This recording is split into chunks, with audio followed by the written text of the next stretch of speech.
Ladies and gentlemen, boys and girls, corn dog lovers of all ages, welcome to In the Box with your hosts, Matt and Adam. Everybody get...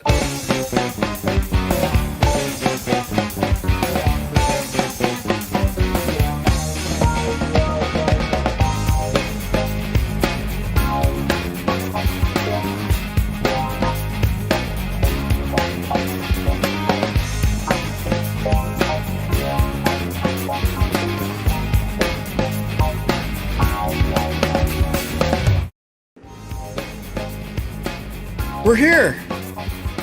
And we're on time. And we're on time. We know our time zone. Time zones are hard, man. They are. So this song reminds me. So last night, and I'm not making this up. Not like I make anything else up, but I'm not making this one up. No. It was the first time in 2.5 years that my band got together 2 weeks in a row for practice with all four of us there. Well, you know what they say? They say one more, and you call that a streak. Streak, yeah. Not to be confused with the classic song, The Streak. You know that song. With the my friend used to sing that at karaoke. Oh no, Ethel! Close your eyes, Ethel! Oh, Ethel! Meanwhile, everyone's like, "What the hell are they talking about?" Just Google it for people watching. Google. Who's that by? You have to realize you're dealing with two old souls here. Well, this way. Who are you calling old? Hey, speaking of old, how was your weekend? Well, the press conference was not for me. Ray Stevens, The Streak. Ray Stevens, yeah. And there's a ridiculous video for it. A lot of funny songs, kind of like a Weird Al Yankovic of the '60s. Yeah. So hi to Matt and Jack and Matt again. Yeah, I'm not gonna go streaming. We saved that for our OnlyFans channel. So I'm going to tell you the exact story. Jack Williams doesn't have to worry about it because he won't be able to add anything to it. Well, he might. I don't know. He just said, "Speaking of old, how's the hammy?" So I told Adam before we came on, I put some biofreeze on the back of my leg. Actually, both legs. The right one is because of my sciatic, and the left one is because of running in a relay race or trying to run in a relay race. Tell us more about the relay race. I will. Okay. One moment. So I realized after I had done that, I'm like, boy, I got to go to the bathroom before I get on the show. And then y'all can just fill in the blanks as to what I'm going through right now. So, relay race. So Sunday, Utica City held its first ever relay race at stake. There were 4 tickets. Well, I don't know if it's 4 tickets, but it's tickets to the suites, one of the suites for the final game of the season. Like cake suites? So, what's that? Like cake suites? Cake sweets? I would imagine they would have cake there. It's all catered. I mean, free food, drink. That's what Hannah Henry and I did a couple years ago when I gave Tim Goldman and his parents my seats. Oh. They put me up in a suite, so it was really nice. So I got my team of 4. I named our team We Can't Run, and it kind of was a precursor to the events that followed. You called yourself Nostradamus? Yeah, pretty much. Yeah. You're the Nostradamus of attendance. I am the Nostradamus of injuries. So there were a lot of teams that signed up. So what they did is they actually had qualifying rounds before the game. So the first set of people went up, and it was the top 3 moved on to the finals, which was to be held in between the 3rd and 4th quarter of the game. So the premise of the I could John Madden it right now. If you really yes. We need John Madden. Right. We haven't had John Madden in a long time. This is a John Madden. So there. Madden doing a relay race, indoor soccer field with blue turf. There. Okay. So I don't know if you guys can see it. Can you see it? Sort of. Close enough. All right. So we all start. Let's just say we all start up here. So, there were 4 pieces of paper you had to pick up. UCFC. Okay. So the first team would wheelbarrow down a little ways, pick up a letter, come back, tag the next person, who then hopped on one foot to the half line, picked up a letter, and went back. For our team, the hop on one foot was Jack Williams. So then the third person, Nick, had to run or backpedal down a little ways further to pick up the third letter and then run back. And then the anchor leg. Now, the anchor leg in most things is pretty strong, right? So in discussions, It's with funny my that you use the team- word leg after anchor. Yeah. So my team thought that I should be the anchor leg for this race. So my job was to run. That was the only thing I had to do. Run all the way down, pick up the letter, and run back. So I was down to about here. Was it yellow line to yellow line or a little further? Yeah. Oh. So it was yellow line to yellow line. Too bad it wasn't in Baltimore. Might not have died. Yeah, well, it would have been a lot easier. So our heat had 4. I'll save the finals for John Madden. So there were 4 teams. Top 2 made it. Started off the race. We started off pretty good. Our wheelbarrow was good. Jack did some great hopping. Nick did some good backpedaling. Left me in a good spot. We weren't going to get first. The first place team pretty much had already ended. So I had a okay lead going into my leg of the race. So I ran down. Now, mind you, I hadn't run in about a year because of my back. Like, I can't run. So about halfway down, I felt something pop. Right side of my brain was like, we're in trouble. We're going down. We're going down. We're going down. My left side of the brain was like, you've got a 9-year-old kid over there that's catching up to you. Don't let this happen to you, man. So I run down, grab the paper, run back. I'm watching him. And then I kicked it into whatever gear I could get myself into that was faster than what I was going. A second. And I beat that 9-year-old. Yay. Barely. But afterwards, I was a hurting unit. So wait. Okay. This is starting to come together now. So when was this pregame? This is pregame. Yeah, this is about 20 minutes before kickoff. The video I saw was between third and fourth quarter. You saw the finals. Oh. Which was taped by Hannah. Right. Figured that out. So in between the third and fourth quarter, you guys, I don't know if you've seen it, but it is on the In the Box Facebook page. My teammates once again decided it would be great if I ran. This time it was further. So, Mr. Madden, please take over. So here's what we had going on. We had let's just not even worry about that. So we did some wheelbarrow thing here. It was great. Then they came back, and then Jack hopped. We would do hippity hop, hop, hop, hop, hop, hop, hop. Meanwhile, this like 20-year-old girl was going hop, hop, hop, hop, hop, hop all the way back. She was already like winning at that point. Well, Jack hopped back, hop, hop, hop, hop, hop. And then Nick backpedaled, and then he kind of fell right here. It was kind of funny. He fell, and everyone's like, "Oh my goodness!"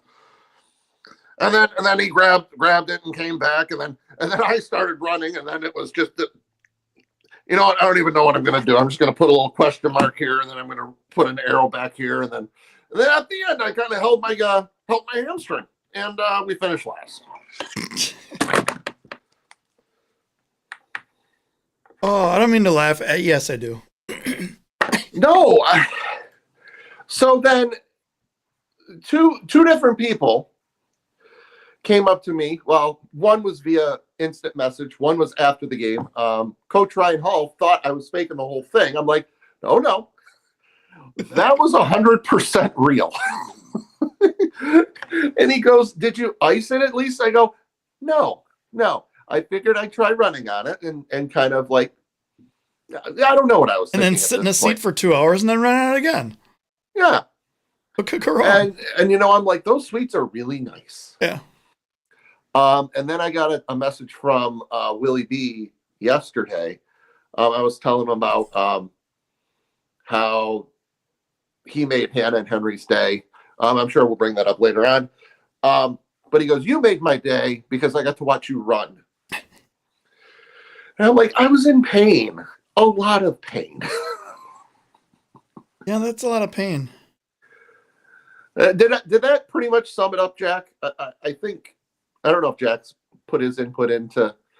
He said, Matt did outsprint a child in the qualifiers that were not streamed. I want that on record because that was a feat I was so proud of. Aw. And then you didn't after that. Well, there were no 9-year-olds. We were dealing with 20-somethings.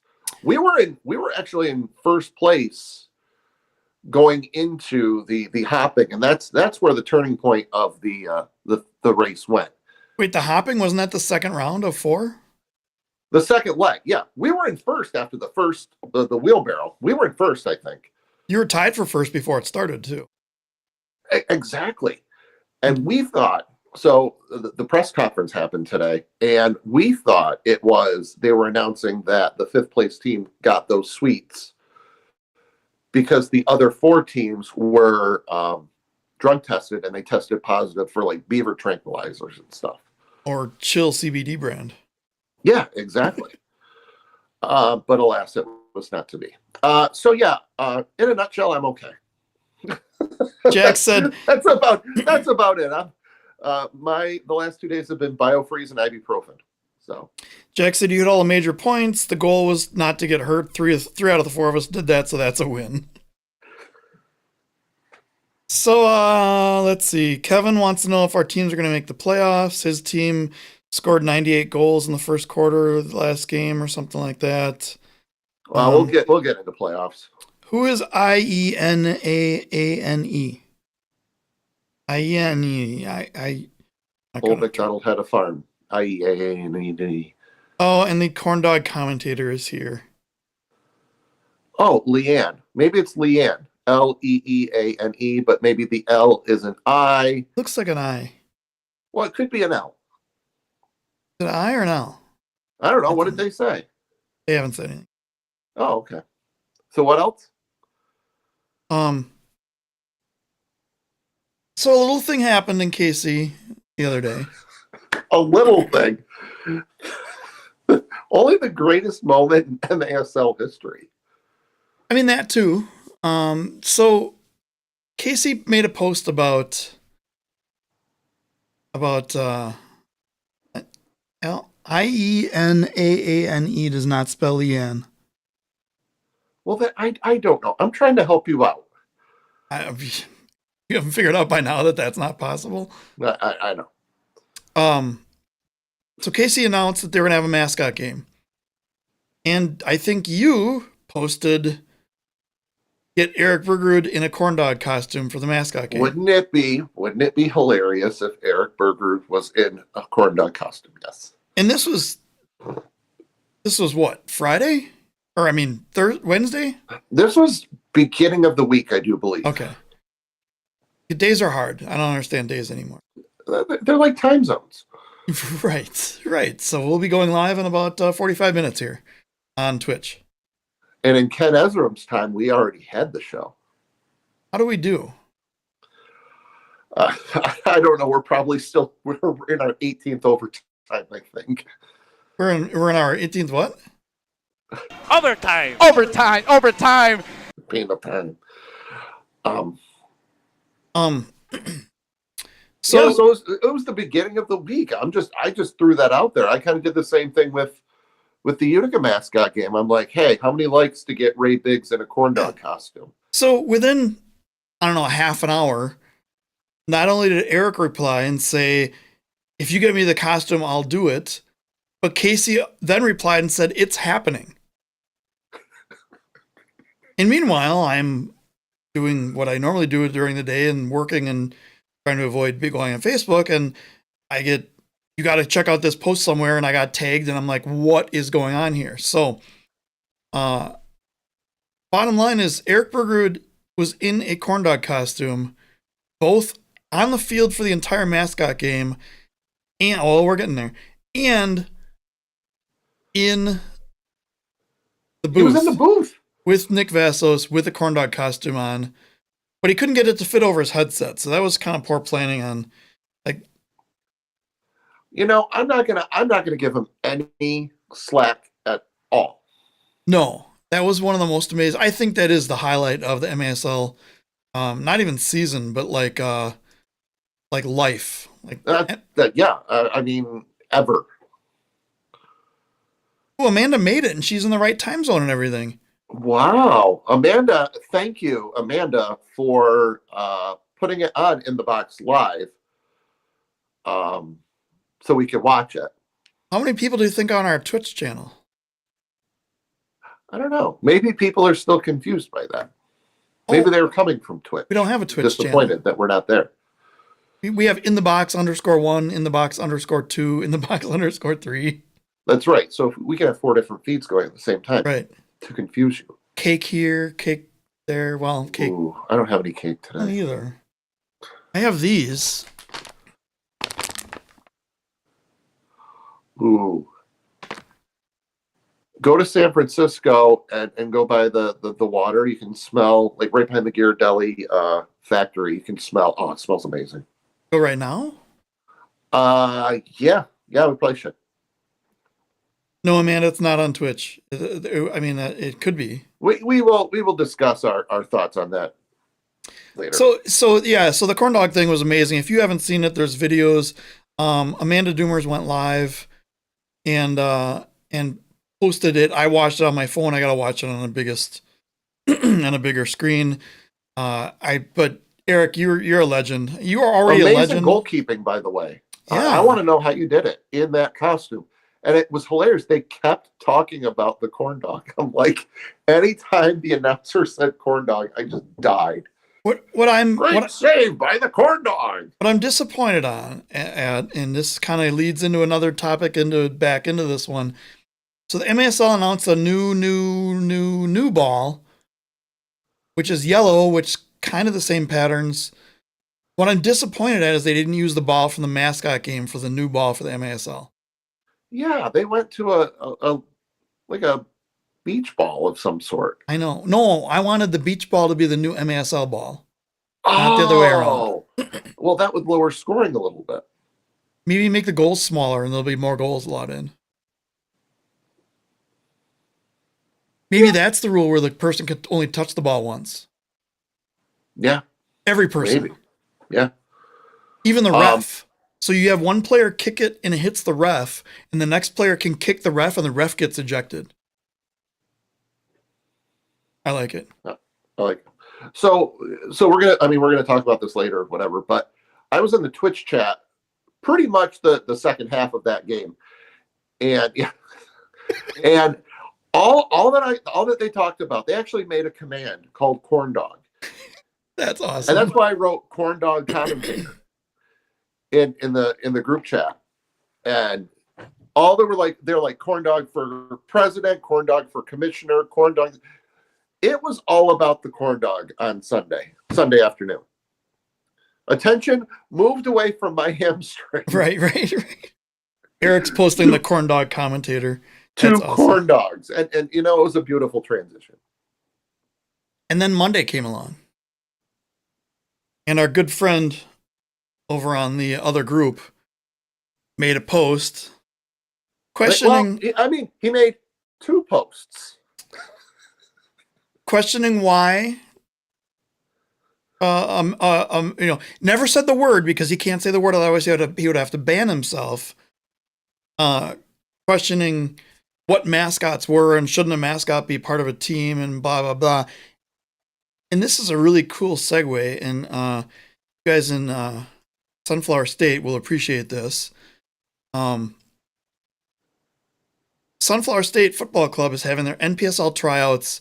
Finally, again, they had a scheduling issue and then they had a weather issue, and they're happening again this Friday, March 25th, start 5:15 p.m. Time zone unknown. I'm assuming Central, but that may also mean Mountain or Eastern or Pacific, depending on where you live. At Blue Valley High School in Stillwell, Kansas. Go if you are an aspiring player, want to try out for their team. If you have 2 good hamstrings. If you have more than 1 good hamstring, 1 or more, no, 2, yeah. But it popped up right before we went live, and I wanted to say something about it before I forgot about it. So and it was great because I mean we're talking about the post on the other channel or other group, whatever. Eric Bergerud actually connected the dots between everything that took place. So Nick McDonald scored a goal for Kansas City. Good job, Nick. And he said, Nick's the coach for Kansas City or Sunflower State, who is sponsored by In the Box, which is why he had the corn dog outfit on. So, yes. So that's but back to but you know, so obviously a bunch of people made fun of that post. I almost made a return to Off the Wall. Sorry, that other place, just so I could get kicked out with my first post in 2 years. But decided not to. Just decided to let things go. And then eventually the post was deleted. And then later on, the same person made a comment about how Eric Bergerud was epic with the corn dog costume. He used the word. He did use the word. And he didn't ban himself. So I had to talk with our friend Sydney, who said, I really think you should come, because I asked him, I said, hey, Sydney, if I come back to the group, will you let me come back, assuming that I'm going to get kicked out right away? He's like, why? What are you going to say? And I'm like, well, I won't swear, and I won't use a forbidden word, but it won't be nice. Kind of open to interpretation. And he said, well, I really think you should come back, but the corn dog stuff is obnoxious. I'm like, imagine being so insecure that a word and mention of something that brought fans together across multiple teams, multiple countries, would make you so insecure that you can't stand seeing that word and you get infuriated. And then he started whining about something else, so I stopped talking. Yeah. But anyway, I have a theory. Now you got to follow me here. We're going way kind of out there. First of all, in the chat, give me a something if you've seen the movie Pixels and you know the storyline behind the movie Pixels. And because I know Matt hasn't, while they're typing, I'll tell you the story about it. So, in the year 1980, 70, whatever, probably 80s, NASA sent out this like signal out to space, which included a bunch of songs and a bunch of like pop culture things, and they included a bunch of video games. Well, this alien race, and this is actually the movie. This isn't me just making shit up. The movie, the alien race like interpreted this as a sign of war, and they assumed that they had shots of old video games, Asteroids and Centipede and Pac-Man and Galaga was one of the big ones, and Donkey Kong. Yeah, Jack, it's definitely a bad movie. It's bad enough to watch and actually halfway enjoyably. Matt's trying to make me have a stroke on the air. It is enjoyable. I've watched it several times. But then again, for me to like a movie, all it has to do is like hold my attention from beginning to end. So I've seen the entire Super Mario Brothers movie with who's that guy in? Not Dennis Leary, but the guy who kind of looks like Dennis Leary.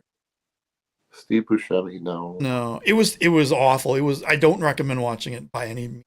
And I used to love those like Saturday night Sci-Fi Channel movies with like the made up weird monster, and there's one called Big So before you go into it, I have an awful movie that I couldn't get through. I couldn't even get through the opening credits. So I worked at a Blockbuster, and there was a movie that no one bought. It was like $2, so I figured I'd buy it. It was called GI Bro. Oh boy. It is the worst. The opening credits are awful. It shows like this train moving, and then it cuts to like this camouflage background, and the title comes up, GI Bro. Oh boy. And then it cuts back to the train. Cuts back to GI Bro. So it was John Leguizamo as Mario, I think. But who was the snakehead dude? Koopa, whatever his name. So you have to. So bad movies. It kind of. I think the bar is at GI Bro, and everything else kind of falls. I don't know. There's a movie out there called Big Ass Spider. The credits were worth. Have you seen the movie? Have you seen Velocipaster? No, but I like the name. It's a low budget movie that somehow made its way onto one of the streaming services and shows up on recommendations. And it's a guy with one of those, like, you've seen the blow up like dinosaur costumes, but half the movie. Oh, Dennis Hopper was King Koopa in Super Mario Brothers. So I don't recommend that at all. So they had and these guys, Matt and Jack, both know the entire cast of this movie, apparently. I'm sorry, guys. I'm sorry you had to go through it too. But the Velocipaster, I haven't seen it, but I've seen a couple of things. Half the movie, the suit is fallen forward, and you can see the guy's head sticking out of the back. Oh. So it's a high quality thing. So anyway, so the movie Pixels. Better than any Florida broadcast. So what happens is the aliens are attacking Earth with video game characters, and the government makes these guns that they can use to shoot, or like in the Pac-Man thing, they took minis and made cars, and they're essentially playing real life video games. Here's my theory, my conspiracy theory here. Our friend Gerg is actually Craig Childs from the future, and he's here to warn us because right now we're talking all about the corn dog and how the corn dog is this thing. We are actually inciting an alien race to war, and 20 years from now the corn dogs are going to invade. So Gerg had to come back in time to warn us about this and to have us stop talking about corn dogs, because otherwise we'll never be able to win when the aliens invade. I mean, in that case, the corn dogs won't attack us because we like the corn dogs. Yeah, I don't know. That's all I got. I didn't really think it out any further than that. That's all I got. Okay. Well. But IENANE said, seriously, if it wasn't for the corn dogs, I wouldn't like any of you. I mean, I don't know if I like any of you as it is, but there are a few. There are a few that I like. I tried winning Jack some sweet tickets. Blew my hamstring out for him, and yeah.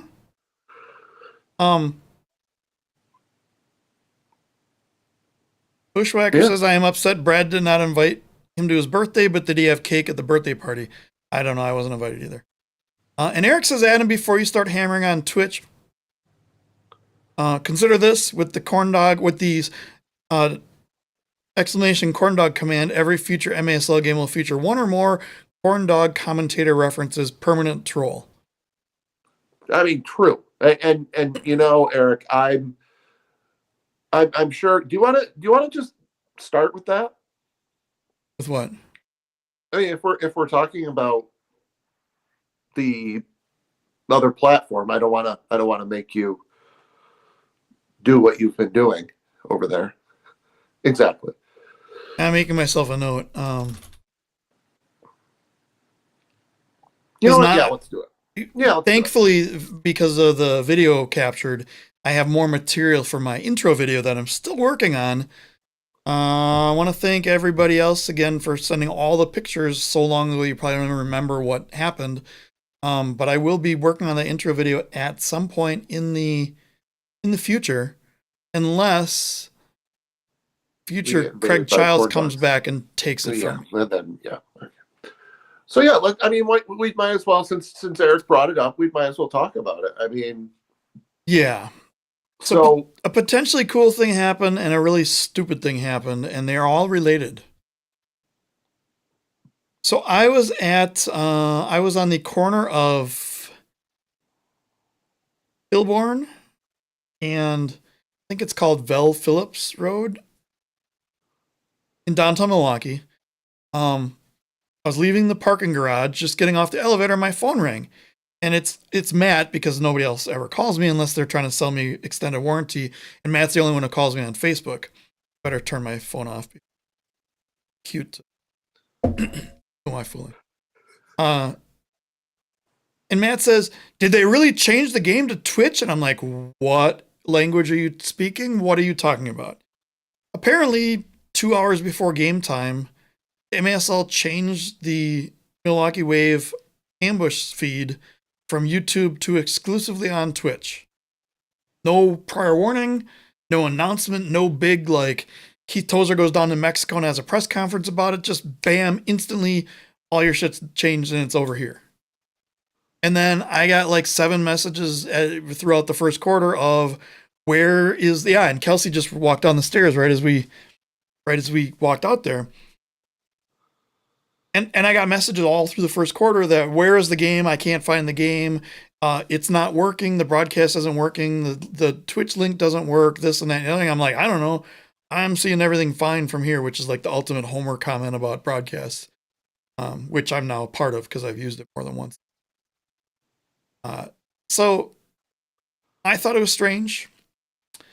And then I think Nick White had posted that Roku, there is no Twitch for Roku anymore. You guys remember a million years ago when we had the 11 Sports thing?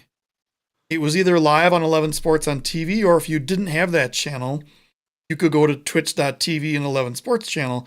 And I figured out how to get it working on Roku, and I wrote up a post, and I'm like, go to this thing, download this app, pay 99 cents, sign in, do this, do that, code this thing, the other thing, and bam, you can watch your games. Well, Roku has changed their mind on unofficial channels, and they've been deleting all of them over the past few years. So all the channels that worked back then are gone. As of February, there were 2 channels that worked. Those are gone now. There is one like secret code, and somebody did post it in the group. I don't want to say it because I don't know it, and I don't want to look it up. But I also don't want to write it out either because I don't want Amazon to get a hold of it. Where you can still watch Twitch, but it doesn't work on my TV. It doesn't work on my Roku. It opens up the app and it closes down. So here I'm like, well, and we're doing a self like what do we call this? Where is it? Moment. Not a giggity moment, but a moment. Right. Like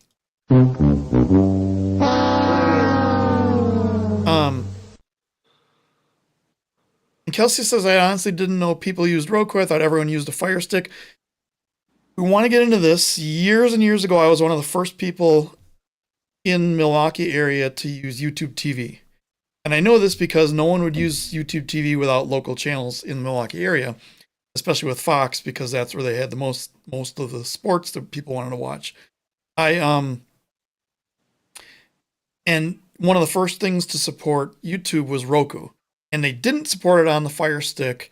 It was Roku and Chromecast was garbage, and kind of still is. In fact, Matt, did I send you a Chromecast?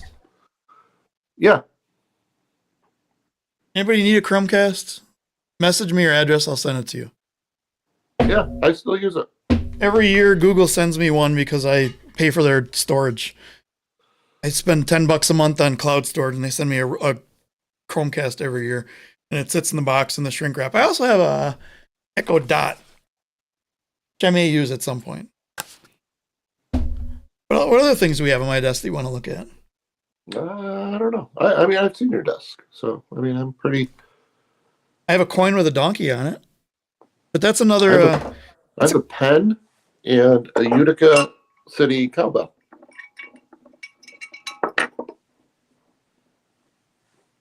And some ambush soccer balls, which I have yet to find room for. What kind of soccer balls?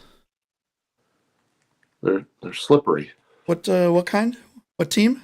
Oh, well, it says ambush, so they probably misspelled it. It's misspelled ambuns. Got it. Yeah. So anyway, So back to the Roku Twitch thing. v YouTube. So I'm sitting here like, what am I going to do? And my first response was to rage quit the entire thing because there's a good chance all these games are going to be on Twitch, especially since there's no link for the Thursday night game, which we'll get to later on in our picks. Let me write down picks. We'll do picks. You didn't write that down. Otherwise, I'll forget. Yeah, we might do picks. Who knows? Maybe. But so I'm like, well, if I can't watch so I don't want to watch the games on a device. Me watching a game on this is ridiculous. Like, is it a handball or not? I don't know. I'm old. I'm blind. I can't see that. I don't like watching. I know a job for you.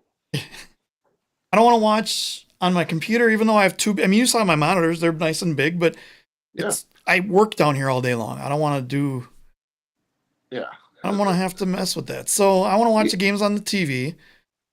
So I'm like, what am I supposed to do? So I actually had a Fire Stick in my Amazon cart, ready to get delivered. Same day delivery was going to show up for free somehow. And then I'm like, huh. So in a moment of coming to my long story about my moment here, about 2 years ago, I bought this thing. It was supposed to be for the family. Bought it for Christmas, bought it in like November, and it sat behind the couch, wrapped up for 8 months. And then we set it up, and we used it one day, and it went back. And then one day I needed to play a DVD because I bought an old, from my very first pool instructor, DVD that he did back in the 90s. I bought it for Tara, but I got home and we don't have a DVD player anywhere. Like, don't own one. So I was on Amazon. I actually ordered the DVD, like a USB DVD player, so I could at least get it on my computer. And then I realized that this thing that we bought for Christmas, that we used one day, is an Xbox, which not only has a DVD player on it, but guess what other app you can install on the Xbox? You can install the Twitch app on your Xbox that I haven't turned on. So it looks like between now and Thursday, I'm going to have to turn on the Xbox, let it do whatever updates it needs to do, figure out how to install Twitch, which shouldn't be too hard, and log in with my account and get the MASL channel all set up. Yeah. That's my long-winded self-dough story. Yeah. So... And not cake dough. No, cake doesn't have dough. Cake has batter. So, I mean, the Twitch thing, I'm okay with. There's a few things that I have an issue with when it comes to Twitch. Normally my feed is about anywhere from, please stop. No, don't. My feed is normally about 10 to 15 seconds behind. So when I'm in chat and I see goal, I'm like, oh, well, that spoils it. Here it comes, yeah. There it is. Yeah, okay. so that's, so that right there is kind of the big con for me when it comes to Twitch. And I mean, one of the pros is the MASL was on the main page of Twitch. Yes. Which is a huge deal. Talk about that too. For those that know about Twitch and everything, if you're on the main page, a lot more eyeballs see it. A lot more people can click in and be like, hey, what is this? I guess the St. Louis-Milwaukee game did have over 230,000 views. Not exactly sure the estimated time everyone was in the thing. That's a key. That's a key there. Yeah, that's the big thing. But I mean, 230,000, and then it kind of went down from there for the other games. Kind of. So another pro for Twitch for me is the chat, like I said. And Eric mentioned it. You can make commands and a lot of interaction with the moderators and the fans. Another drawback. It's not really like a con, but it's a con, all right. Multiple games. It's a con, all right. Oh, wait. Right. Oh, you didn't mean it that way. Okay, I got it. No. Okay. So what? You can't watch multiple games? Yeah. Well, you can. It's on multiple things. So they have MASL_soccer, MASL_soccer 2, 3, and 4. Yeah. Where at YouTube, it's pretty much like in a list, you can go boom, boom, boom, done. And for YouTube, it's a lot easier because it's like I'm caught up, it's live. Yeah. I can watch it. And I don't know if it's just my cell service or what, but I don't have any issues with YouTube. With Twitch, I do have buffering issues. So will I watch it on Twitch? Yes. Will I watch it on YouTube? Yes. I mean, I'm for both. But it'll be interesting to see what they do the rest of the season. I mean, a lot of, and this has been a thing for the league. I mean, making these announcements like 3/4 of the way through the season. We saw it with instant replay, and now we're seeing it with this. Like, make up your mind. Like, be like, hey, next season we're gonna do this, and it's gonna be like this, or 3/4 of the way through, it just doesn't make any sense. I would be okay 3/4 of the way through if they like with the replay thing, which we're gonna get to. They said we're gonna have it for playoffs. Great. That doesn't really affect me as a fan and how I interact with the games. But if I go to a game and I go up to the front door and it's locked and it says, "Oh, game's over at this other arena," no one's ever going to do that because first of all, that's not a thing. But why couldn't they have announced? Like, I understand. Okay, we want to do Twitch for the playoffs, but we want to test it out for the regular season first. Why not announce it? Why not put a test video up? But we talked about this with the Facebook stuff last year.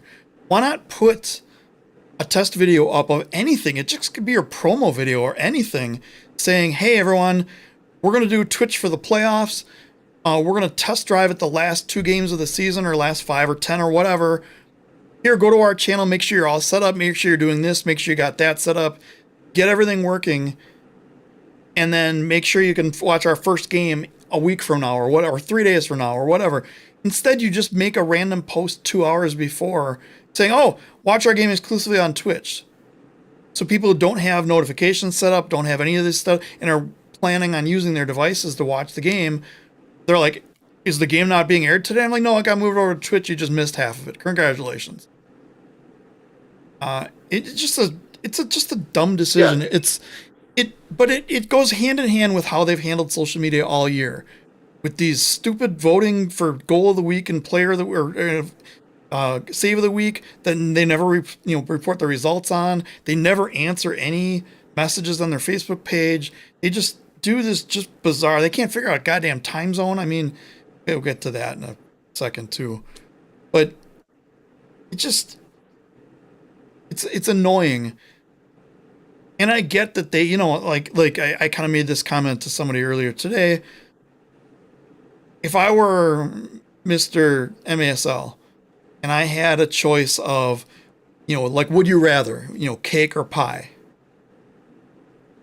Cake. That's easy. I mean, cake is up here. Well, no, if it's heavier, then cake would be here. Pie would be here. I'd rather have cake though. So yeah. So now's a good time to segue into a different topic, because I wrote this down exactly word for word. We need to have a serious conversation here. Cake is obviously better than pie, but does that mean we still can't enjoy pie? No, we can. Okay. I mean, I'm not gonna turn down a piece of pie, but at the same time, if you put cake in front of me with a pie, I'm gonna eat the cake. And if I have room, I'll eat the pie, but not enjoy it as much. Okay. All right. Now that we're done with that. So that's my complaint. That's my complaint about that whole thing. The other thing is that if we've seen how the league has done things in the past and this year, think of the goalkeeper rule and the story about how we ran this at a test and the score was 1-1 after the first half. Then they changed the rule and it was 6-6 after the second half. And that's our one test that proves that this works. Have they even brought up any sort of playoff information? The league? Yeah. Yeah, they have their new page that has a tracker on it, which was wrong up until today. No, I meant so the actual here's how we're going to do it. It's a home and home, blah blah blah. Yeah, they announced that before the season started. Oh, okay. Well, It's so top 3 are the division winners. The next 5 are throughout the whole league or wild cards. Seeding is done based on points. First, 1, 8, 2, 7. Yeah. Yeah, 1, 8, 2, 7. Yeah, and then it's home and home in a mini game for every round. Okay. I think if you don't show up though, you automatically win the mini game. Oh, so you get a point. Cool. Yeah.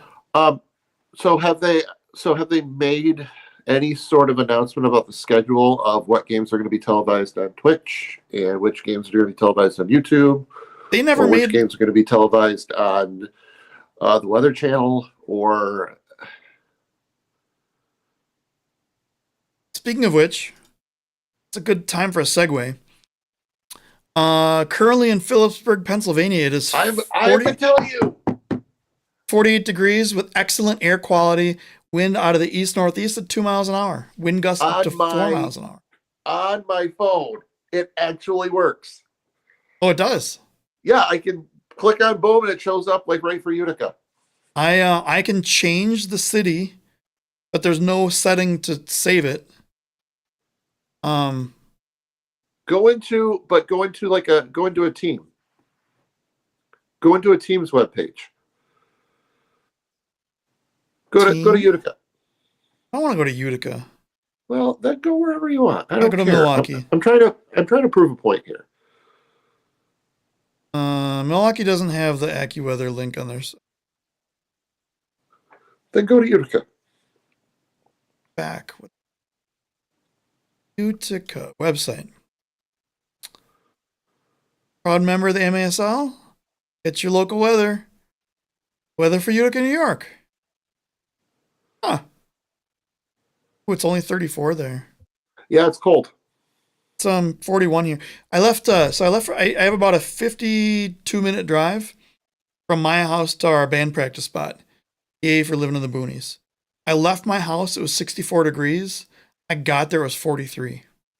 Yeah, it's supposed to be like down to 30 this weekend. How many time zones did I travel during? I think 3 portals and 4 time zones. So anyway, if I did the math correctly. Yeah, there's been no talk of what Twitch is going to be, if it's going to be, if it was just a test, if it was something. Or did I just click on a button? You're still alive? Okay. Yeah, I think the idea is there. I think it's a great idea. But the execution of it, announcing it to the masses was kind of non-existent. Non-existent, correct. Speaking of which, we are going to have a season-ending show. I thought I've been thinking about this, but this is the first time it's been announced, and you don't even know about it yet. Yeah, I don't. I have no idea what you're talking about. We are going to do a show on all of the things that we see fan-facing in the league, and if they were better or worse than the last previous seasons. The big thing the league was saying is they want to increase everything by 25%. And I don't think anything's been increased by 25%, except for the number of complaints that we have about dumb things that are happening in the league. And we blew the 25% number out of the water. Oh, I got to tell you, well, the number mentioned of corn dogs definitely increased by 25%, if not more. If not more. Correct. Wait, so how do you do this thing? So it's corn dog or corn dogs? No, it's not that. Oh, in Twitch? Well, no, I'm trying in YouTube. It doesn't work in. It doesn't work in. No, it doesn't work in YouTube. And how are you guys getting to do it? Are you just copying and pasting it, or are you? No, it's in Twitch. No, they're doing it in the YouTube channel. Well, they don't know what they're doing. But they're doing it. They're trying to pretend like it's Twitch. So you would have to go in on the mod side and do something, because you can do exclamation point, some word, and then something pops up and it's like, oh, a lot of the streamers do it. It's like boom or exclamation point subscribe, and then this night bot will come up and say like, oh, subscribe to this, and it'll show a link or whatever. So you would have to go in on your end and do something. I don't know. That's the closest I got. I just did a hot dog emoji. Outstanding. We can create a poll in the live YouTube chat. We'll have to use cake that. or pie. Hang on. So while you're doing that, let's see. We've talked about the main topics of this week. Where'd it go? Do you guys see the poll out there? It vanished. Oh, there it is. Oh yeah. On a side note, and you can keep going if you want. Congrats for the to the Monterey Flash for coming back into the league next season. I mean, granted, it took them an hour longer to tell us. Yeah. Time zones and everything. So yeah, let's talk about that. So the MASL made a post 20 minutes before, or 40 minutes before, saying big announcement at 1 p.m. go on or 1 p.m. Central, 2 p.m. Eastern, and they actually had the EDT and the CDT because it's daylight time now, which is the dumbest thing ever. We won't get on. I use S every time. Doesn't matter. Just CT, ET. Phone home. What is ET short for? Adam, we're not doing this right now. I'm not exiting the show. We've still got like an hour and a half. Because he has less than that. Because he has little legs. I'm not leaving. I'm gonna stay. We have an issue we need to address right now. Yes, you did your joke 51 minutes into the show, not at the end. 9 votes and Pi is winning by 1 vote. All right, ban everyone that put Pi. Or just see yourself out. I don't know how to, there's no way to see who voted on what. So you guys, your votes are anonymous. Speaking of, you know what else is anonymous? If you click the little red button here, the one that looks like this, you can subscribe to our channel and get us happy. On our way just to make us happy. That's all we ask. Just make us happy. Yeah. And you don't even have to tell us you made us happy. Kevin just said pie over cake, and all he talks about is the crunch. That's a bannable offense. It's interesting how the Cleveland Crunch were undefeated this season, yet they couldn't beat lowly old Utica. Anyways, yeah. So anyway, let's go. Okay, so let's close out the Twitch topic. So my big issue with like how we've been talking about the goalkeeper rule and how great it is because we had this one thing. We've already seen it from St. Louis. I have a bad feeling that we're going to hear this 233,000 number just shoved into our faces all over the place. It's going to show up in the interviews and MASL primetime and the whole thing. And it's a sample size of 1. And it was the only reason those numbers hit is because it was exclusive on the front page. Now, granted, that would be great if they could get all the games on the front page of Twitch. But the other issue is what is the average watch time? And I had a really good discussion with Josh Egan, fellow Wave fan. We should go take a look at that conversation. It almost looks like we're arguing. We really aren't. And maybe he thinks we are, but I wasn't. He was being kind of devil's advocate with a lot of things. My point was, you're not going to, maybe the fans won't ever find out the average watch time, but anyone can tell if you average 3,000 or 4,000 people per game on your YouTube channel or views, and your non-main page Twitch are 2,000 to 3,000, and you hit one that's 233,000, something is different. It's not just the fact that it's on. You didn't just automatically get one little icon on the front page, and 233 people are interested in indoor soccer right now. What I'm guessing is people surf through that like they do, Snapchat or the other one. The TikTok. TikTok, that's the one I'm thinking of. Yeah. Or Facebook Reels or all that stuff. And each one of those is a view. I got 150,000 things on my view, but every person watched it for a second and a half because it was a blank screen when it came up. What? I'm curious to know what the actual views were for a game that wasn't on the front page. Or were all the games put on the front page? I don't think so, but I don't think so. I think only that one. Because my guess, Eric says add on the viewership is the March 2022. Words. They're like time zones. Right. I have my words wrong. That viewership is the March 2022 version of the Central Cup. How many times should I reference it on Saturday? As many as you can get away with. But do not use the words. So they were talking about John Sosa and how he was the most penalized player on Kansas City. And I was waiting for Eric to be like, okay, he's going to dig at Adam right now. He's going to take a dig at Adam. This is my shocked face. I know. Captain of the Central Cup champion Kansas City Cup. I was waiting for it. And it never came. I'm like, perfect opportunity. Leanne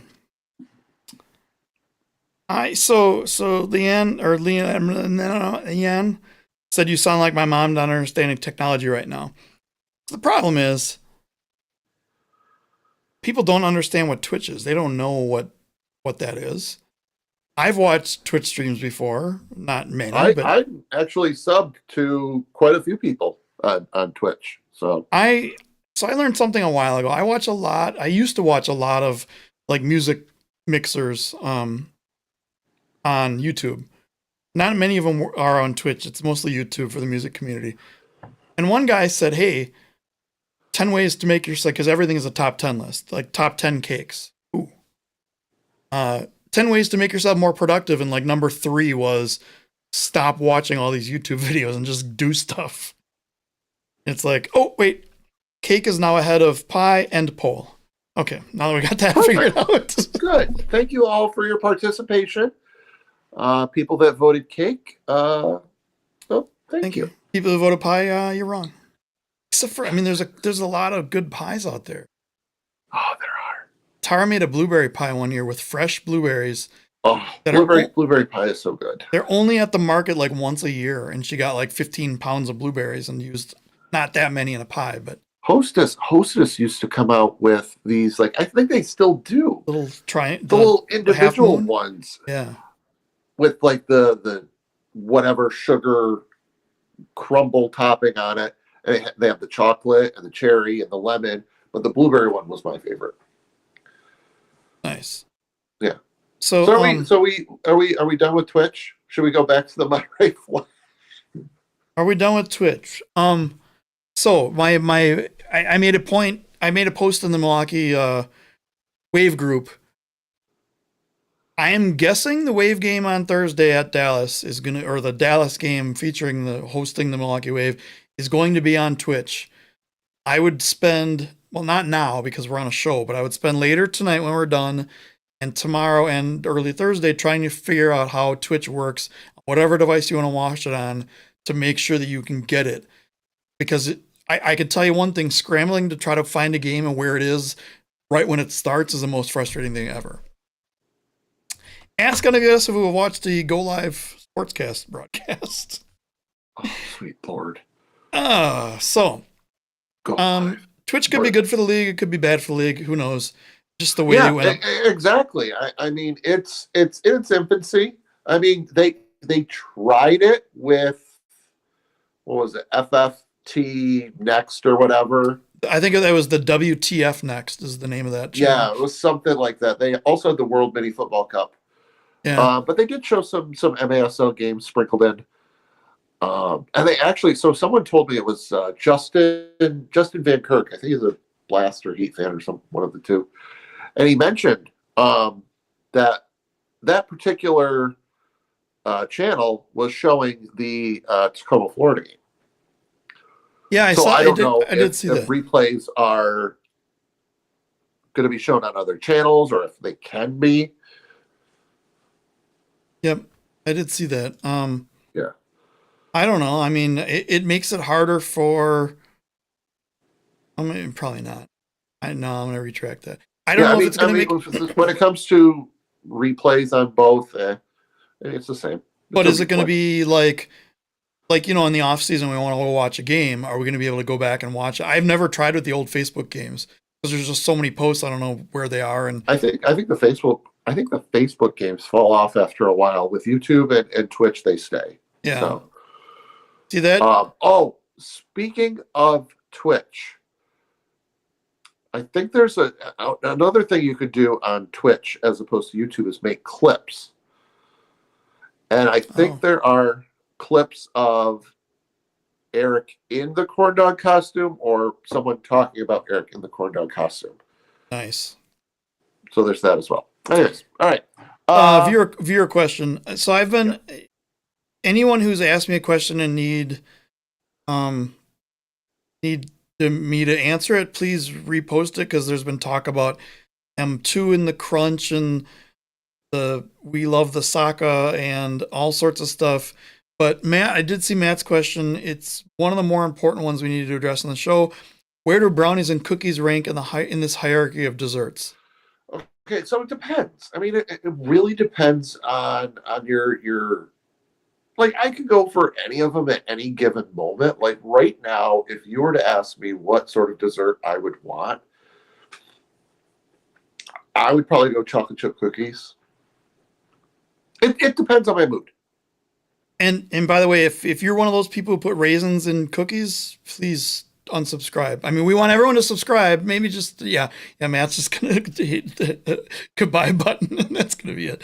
One of my favorite cookies I ever had was a friend of mine's mom made oatmeal cookies. I was never a fan of oatmeal cookies because they always have raisins in them. And that makes them amazing. No. This isn't joke time. Just like carrot cake. Carrot cake. No, this isn't joke time. We need to know. Joke time is later. Well, it's a serious talk. Okay. And she's like, well, I screwed up these cookies. Would you like to try some? And I'm like, did you just say you screwed something up and you want me to eat it? And she's like, yeah. I'm like, sure, give me one. They're about that thick. And the reason they were so good is they were cake-like. Oh, okay. Wow. So it was like an oatmeal cake cookie. Okay. So, Matt Sterling, I'm going to throw this out there. What is this show about anyway? Go to your local Aldi's. Okay. Or anyone that has an Aldi's near them, because I know they're nationwide. Go to Aldi's. Get the everything but the kitchen sink cookies. Thank me later. All right. Yeah, no reason. Kelly Adams says no raisins and cookies. She has almost the coolest last name in the world, but there's an S on the end of it, so it doesn't really count. Most of it counts. No, raisins are great. Yeah. So back to our sport that we talk about every once in a while on the show. Are we doing Twitch, Monterey Flash? We were talking about two different things at one point. It was like, hey, congrats to the Monterey Flash, and back to Twitch. We're trying to appease the Twitch population of Twitch viewers. They watch each video for like 6.5 seconds, and they go to the next one. They go to the next one. They go to the next one. Yeah. We should have the timer just count down in 5-second increments and do a topic in 5 seconds. Well, we do have the thing up there. Kelsey says it's like if we had multiples of you. I don't know if you guys want. So Megan Grosskreutz, cousin of Adam Grosskreutz, the other Adam G, or the other Adam G, and if I'm the other Adam G, the other, and I'm the other. But then there's another Adam G who's a Wave fan. The other. You're gonna make me twitch in about 5 seconds. That's the goal. This league is making me twitch is the title of the show tonight. So anyway, it is. She said, can we talk about the limo situation in Milwaukee? Now, I don't know what aired on the broadcast. I used to like going back and watching the broadcast, and somehow all my time is just gone. I don't know what happened to it. If I'm in a different time zone multiple times a day and I just lose time. But when they did and a lot of times they don't show the opening things anyway in the broadcast. Anyone who's ever been to a Wave game has seen the opening, best opening in all of indoor soccer, where they do this one was comical. So they do the Wave and the Wave lineup, and then they stop, and I'm like, wait, what? Where's our starting goalkeeper? Where's Ian? Where's Marcia? Why do we only have 10 guys out there? And then they open up the thing, which is actually just a little bit wider than your standard stretch limousine, and a limo drives out onto the field. And Van's like, now bringing up your starting lineup. And then the timing was all weird because he was going really slow because he's driving on turf inside a hockey rink. And Van's trying to line up when they get out of the car and all this other stuff. he turns, so he's facing, like, if the goal's here, the limo is like here now. He's facing you in between the boards, and then everyone gets out of the car, and Van tried to do it based on the order in the roster, but they got out. Just, there were kids. It's like a clown car. There's like kids and players coming out of this car all left and right and everything. When that was all over, and so that's how they announced the starting lineup. Okay, cool. It's a nice little promo. The limo company probably, well, he's going to end up paying a lot more, but probably paid some kind of fee, a promotional fee to get his limo on, and they did a little commercial on him and everything. And then he turned around, he almost hit the wall on the way out, but he made it, and he goes and heads out. So anyone who's been in the arena knows that out of those things, especially the far one, which would have been I don't know what direction, the far right corner to where I'm sitting, in case you need to know where that is. Matt, you know where that is. Yep. Right across to Jay's left, next to his beige wall that he hates. The car was in there for the entire first quarter.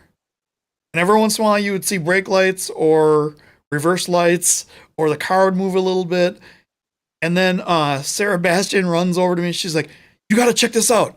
They're trying to lift the limo. So when you go out, there's a wall right there in a corner, like a huge sharp turn. But apparently that's the only way you can get a limo in with all the other things going on. Because there must be like there has to be a loading dock in there. Otherwise they had to take it apart and build it. And I don't think they did that. Well, they showed pictures of it afterwards. And if anyone is on the season ticket holder page, they saw them. I don't know if they posted them in the box or not, but I did see a couple. No, wait, or did you send them to me? I think I sent them to you. Yeah, I think you did. Yeah. Let's just say, and I got to find a better way to get pictures on this broadcast easy. Let's just say the limo probably has a couple $1,000s of damage on it because it hit the wall all the way down the side of the limo. But at one point, yeah, she comes over. They're trying to lift the limo to like pivot it or something. So needless to say, that didn't work out well. That's what makes your opening just. Yeah. So there was that. Geez, where do we go from here? Oh, the Blarst mascot games. Order of hilarity. No. Kansas City, Utica, Ontario. There you go. Move on. Okay. Kansas City, bunch of empty spots. Then Utica, bunch of empty spots. Ontario. Right. The Blarst signed 4 players before the trade deadline. They also traded 2 guys for 1 new guy who barely plays. And Vinny Dantas is back in Baltimore in a blockbuster trade. And then they were able to make all of their games, and they had enough people to play, and then they trounced Florida. Next topic. Yeah. Funny how they just get points and then they sign everybody, and yeah. It sucks I won't be able to see Vinny in Utica, but oh well. Yeah, I don't know what happened. I know they moved out there for like his wife's job, or she had family out there. I would imagine it's playoff related. I mean, really? Gianni probably said, "Hey, come back and help us win the Ron Newman Cup," and Vinny's like, "Okay." Cleared it with his wife, and then I'm sure he'll be back with Tacoma next season. I heard rumors, but I never heard any actual facts. But what I'm hearing is maybe not. Maybe they're going back home. Oh, well. But who knows? See. Enough Blarst talk.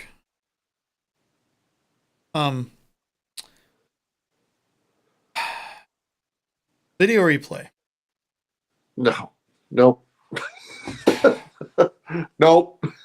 So last week's show was, and I fully blame both of us for last week's show not happening. Matt was in the middle of a March Madness thing, and I didn't want to do a show.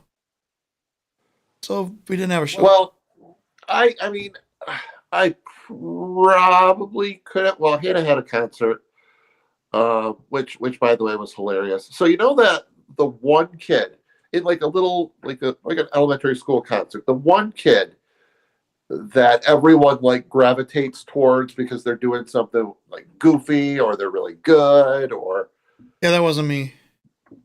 That was Hannah. Oh, nice.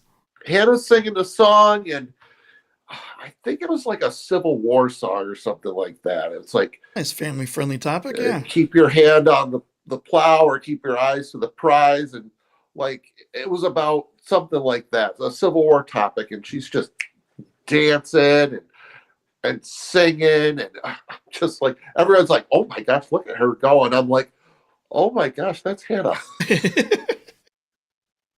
Nice. And I saw my old high school drama director at the casino last weekend while I was out there for March Madness, and I was telling her the story, and she goes, "Boy, she sounds just like you." I'm like, "Yeah, that's Hannah." I got voted most musical in my senior year of high school. Here I am talking about indoor soccer. I did not. So anyway, last week's show was supposed to be all about the second bleeping of Ian Bennett in as many weeks, where his goal that everyone who's looked at it can tell me it's a goal except for 2 refs was not a goal. So everyone is waiting for MSL, what is it called? What is that You show? make the call. No, it wasn't You Make the Call. What's that show called? Which one? The MASL or Friday show. Upon further review. Yeah. That thing. I was going along with the Phil and Ryan Sickett show. Yes. And they almost got there. Like, this is, if you want to know what this league is all about, this story is perfect. So you have a goal that was not a goal that maybe could have changed the outcome of a game, and maybe not. It was probably too early to tell, but it definitely changed the momentum, or could have changed the momentum, or possibly didn't, or whatever. So then the league says, okay, we're going to review this play. And then Ryan Sickich says, well, it's kind of inconclusive because without goal line cameras, you really, really can't tell an angle and how fast this ball is shot. So then the MASL said, we're doing video replay, but nothing about goal line cameras. So they got this close. So, but I did think Ryan Sickich said, this is definitely reviewable. And didn't he say it did look like a goal? Because, I mean, they did show there was that one frame where you saw the whole ball over the line. And they did the graphics and the whole thing. So, but he did also say he wasn't, it was kind of inconclusive, but a goal line camera would tell for sure.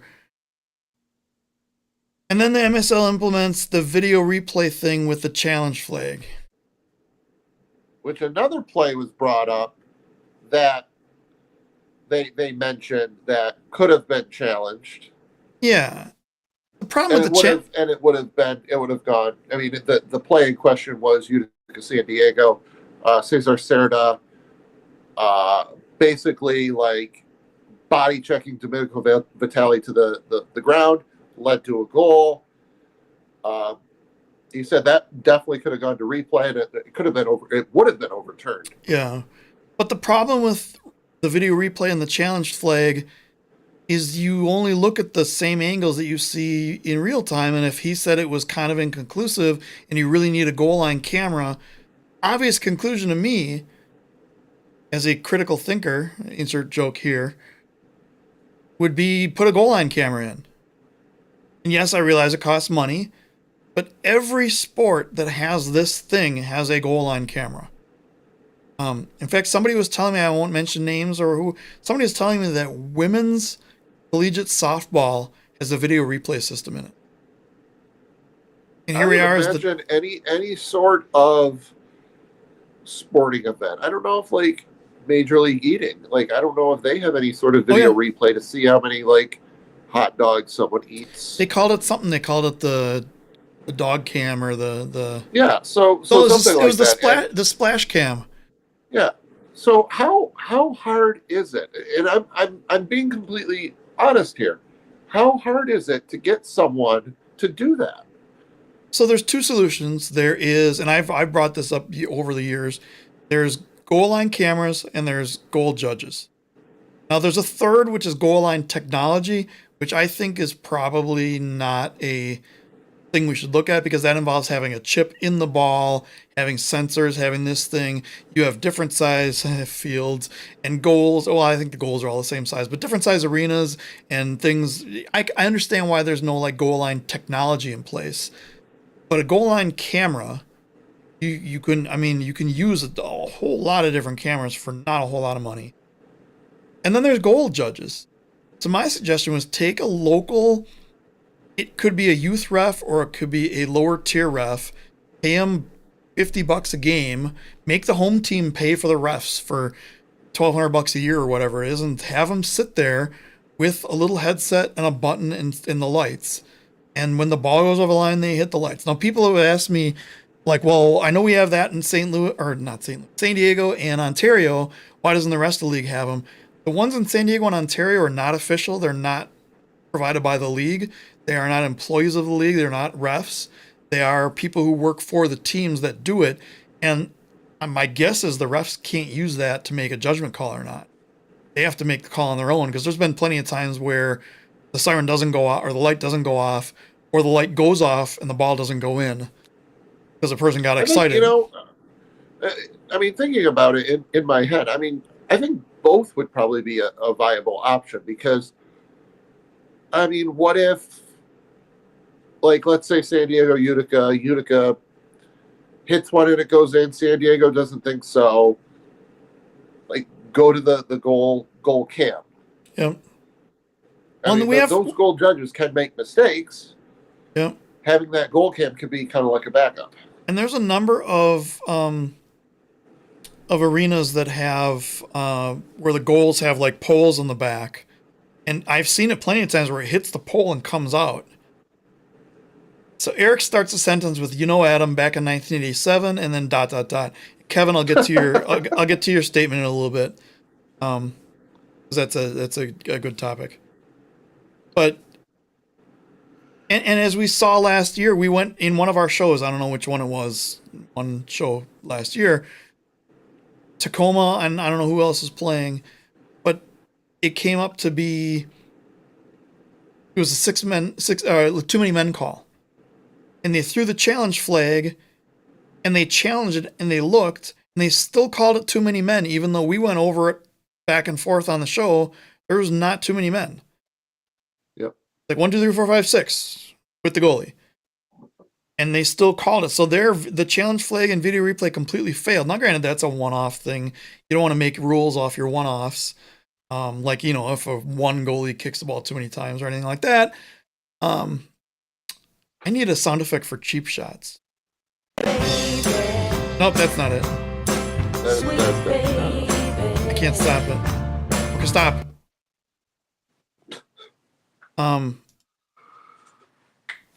Tropics got the soccer's piece of cake. I don't know what the syntax for that was, but I saw cake. Yeah, I was also lost, but I heard the word cake and kind of perked up. Yeah. Speaking of, let me just throw this out there real quick. A shout out to Willie B, who brought Hannah and Henry cupcakes and delivered them after the game. Of course, Hannah proceeded to drop them. Of course. Because why after not? I told her not to open said cupcakes, but don't open the cupcakes, you drop them. No, I won't. No. So yeah, definite shout out to Willie B. Good to see he's okay after a shot went off his head during that game. He's fine. Anyway, so there's that. So we have video replay for the playoffs. It's been announced that it's going to be in the form of the challenge flag. I assume it's going to be the same as whenever that was 100 years ago in the play. I think they should have. To be completely honest with you, I think they should have started it from day one this season. They saw it worked. I agree, and I understand you're trying to speed up the game with the whole one kick rule by the goalie, whatever. But make it available to everybody this season, not just the playoffs. It should have been made available. Maybe next season, just start off challenge flag. To make the games faster, what if we're only allowing challenges in the second quarter of the game? And Kelsey says, but Willie B didn't smuggle an entire family pack of Oreos into the arena that doesn't allow any food. Like, that almost deserves a standing ovation, but it's kind of a lot of energy to stand up on it. I can't really stand that much anyways. Oh, yeah, that's right. I mean, I could. I mean, if a fire was to start behind me, I could probably get up and move a little bit. But that's about it. So. Can you jump to catch a piece of cake? Well, if I knew about it, not when it was halfway. Oh, that is the most amazing thing ever. Anyway, let's get to our next topic, which is MASL Mondays. And topic I want to talk about. I want to be careful in talking about this, and this has to do with the Milwaukee Wave. I heard several mentions over the last couple of weeks of Milwaukee's struggling. They even have their backup goalkeeper in, but he's doing a great job. Now, Matt Perella, I love you. You are a fan of the show, friend of the show. You are officially part of the Wave family now. I think you're doing an amazing job as goalkeeper. I think the beginning of the season maybe was a little bit shaky, but as we come to find, it wasn't goalkeeping. Right, Eric? Say your word. It was defense falling apart, and at that point, any goalkeeper is going to give up a lot of goals. But they brought in Joey Capinos as the primary goalkeeper. And I don't know where the miscommunication was for like MSL Mondays. The guys from St. Louis kept saying it. Now, I did message the guys from St. Louis and said, hey, just so you know, this is what happened. And they gave me a shout on the air. Joey Zanaboni, Matt Rocchio, love you guys. You guys are awesome because you got my name right and everything and the whole thing. It was awesome. But it's weird when they bring in like someone new and they're like, oh, this is our backup keeper. Well, I mean, technically Pollo in St. Louis is the backup keeper, but all their wins are when he's playing. Unfortunately, Sway's hurt. Favela, I don't know if he's hurt or not, but Paulo's hurt. I mean, Paulo actually was on the field doing warm-ups. He looks great. Paulo, hope you heal up fast. Yeah. I think he looked like he could have played. I know he couldn't have because it's still too early. But I saw the same thing from a player out here in Utica. Right. I think, and I'll bring it up in my predictions. Okay. A little later. So. Kelsey says Matty P is the most stand-up dude in this league. If anyone wants to fight me on that, I'm available after 4:30 p.m. Monday through Friday. Well, I can't fly out there to do that. But no, I completely agree. About fighting Kelsey or about Matty P? I've known Matt for a few years now, and yeah. Matt's cool. And I told him I don't want to make a big deal about him, but I said I feel bad about the situation. Like in the beginning of the season, I made a prediction that either Josh Lemos will be here or Joey Capinos will be signed. And that time that I said it kind of passed, and I was like, I don't think they're going to do it anymore. And then all of a sudden they announced the signing, and it's like, well, okay. But I thought Matt was doing really well. I thought he was leading the team really well. So it's now that said, I also love Joey Capino, so it's hard to talk about. It might be much easier if we were talking about like F1 racing and ha, Max and Perez have your engines blow up in the last part of the race and you don't even finish for any points. But I can't say that about Wave guys because we're friends with all of them. Right. By the way, that did happen. Well, there you go. So we got a question. MSL Mondays, I don't think that's worth a show worth watching anymore.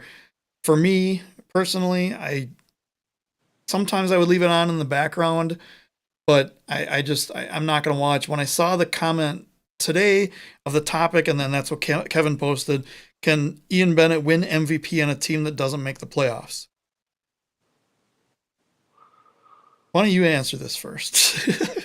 Well, I mean, we talk about this every year. It's the same exact thing. Can it happen? Yes, it can. We've seen it in other sports. I brought this up, and you could probably bring it up on one of last year's shows where we talk about MVP, and I mentioned the Chicago Cubs back in the 1980s had Andre Dawson, the Hawk, And they were an awful, awful team. He ended up winning most valuable player. I think, and it's funny, Nick and Eric, on the topic of MVP, I 100% agree with what you said. And they said it right on the air. They're talking about Jamie Lovegrove for Dallas. Like, where would they be without Jamie Lovegrove? You could say the same exact thing. Where would Milwaukee be without Ian Bennett? We wouldn't be in a playoff hunt at all. You wouldn't be in a playoff scenario. Not at all. So I think absolutely it can happen. I mean, there's a number of players you could do. And I mentioned this a couple weeks ago, Hugo Silva in Florida. I mean, we saw what happened against Baltimore. Put Hugo Silva in that, see what happens.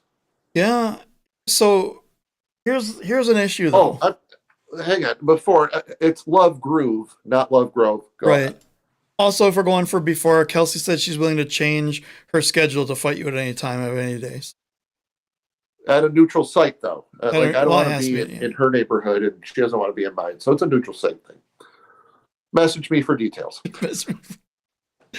So in the past year, like last year, there was a bunch of questions of who should be the MVP because Ian was on a completely stacked team. But then again, all the teams are stacked throughout because there's 7 teams with 15 teams with the players or whatever it is. And the question came up. It's like, well, are they going to change their criteria for being for MVP? What is the criteria for MVP? It's always been the points leader throughout the entire history of the league. And he is once again in the points lead by a bunch. He's 4 points above Nick Prairie. He's 9 goals above Tavoy Morgan for goals and points leader. So does it change this year? If it does, has it been talked about? What is the criteria for MVP? Just kind of like we talked about, like if you're going to do a criteria for a playoff scenario, it needs to be announced before the season. MASL stepped up, new leadership said we got to have a playoff format. They announced it before the season. They've stuck to it with the exception of some little other thing that it's only one minor point. Yeah, and it's going to be interesting. I don't know how it's going to be voted on this season, the MVP and the goalie of the year, defender of the year, things like that. But MVP is definitely going to be interesting to see how it's voted on because do you vote for stats? I mean, you could look at, San Diego doesn't really have Tavoy Morgan would probably be up there for Florida. I mean, Ricardo Carvalho, like someone like that. Barreras is real high on the points list too, on the overall points list. Right. So, or do you go down that road? Where would your team be without Hugo Silva, Nick Pereira, Ian Bennett? I think Moises Gonzalez. Yeah. I stick to most valuable player as just that. The person that brings the most to their team. Whether it be, success-wise. So without player X, you wouldn't have won any games. Trivia question or quiz question, pop quiz. If most valuable player stands for most valuable player, what does attendance mean? We'll get to that in a minute, kids. Average. Right? Made up. Not the whole thing. Yeah. So Eric says MVP is a subjective term in every sport. I've shared how I would vote, especially for Coach of the Year. I know how I would vote Coach of the Year right now. I mean that one seems to be an easy one for me, but that's for a couple of weeks from now. Yeah. But my Wave fan friends are gonna close your ears just for a second here. Just bear with me. Who, me? No, my Wave fan friends in the chat. Mo NDI for St. Louis. Holy crap. Okay, you guys can open up your wait a minute. They have their ears absolutely closed. Yeah. I mean you could probably sit in for each team and pick a player. Right. And maybe that would be a cool way to do it. Every team or whoever vote. Now who votes? That's the other thing. Because we had a little incident in San Diego, no, in Ontario last year. I got to get my teams right, where a player ended up quitting the team and getting kicked off because he had a fit that his teammates didn't vote for him for something. Now that would be interesting to have each team have a representative as most valuable player, and then have, I don't know, the media or coaches or whoever, vote on it. One of my votes. So obviously Ian gets my MVP vote right now for the Wave. But if I had to pick a second, it would be Derek Huffman, because he was out for 5 games and they lost 4 of or 5 or 6 of those. They lost 6 games. They lost all 5 he was suspended for. Yeah. I think for Utica, you're going to have to look at Moises Gonzalez. I mean, geez, without him, I mean, the team is still good. Don't get me wrong, but restarts are the huge thing. Power plays are another huge thing that Utica is having issues with. So with Moises Gonzalez out on the field, that's a definite. It would be nice if he was out there. Yeah, and I can't pick Darren Toby because he hasn't played yet. So, but then do you pick a most valuable player as the player is not there this year because they had such an impact last year? That's a pretty big rabbit. That's a pretty big rabbit hole. Let's not go down that one. Yeah. All right, so that answers that question.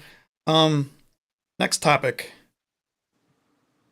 Wait, are we doing an hour and 30 or 2 hours for? It's 2 hours, right? 2 hours. Okay. Let's see. Are we going under 2 hours? I'm just curious. Are we what? Are we going under 2? You think? Maybe. Okay. Did the weather? Talk about the new ball. Yeah.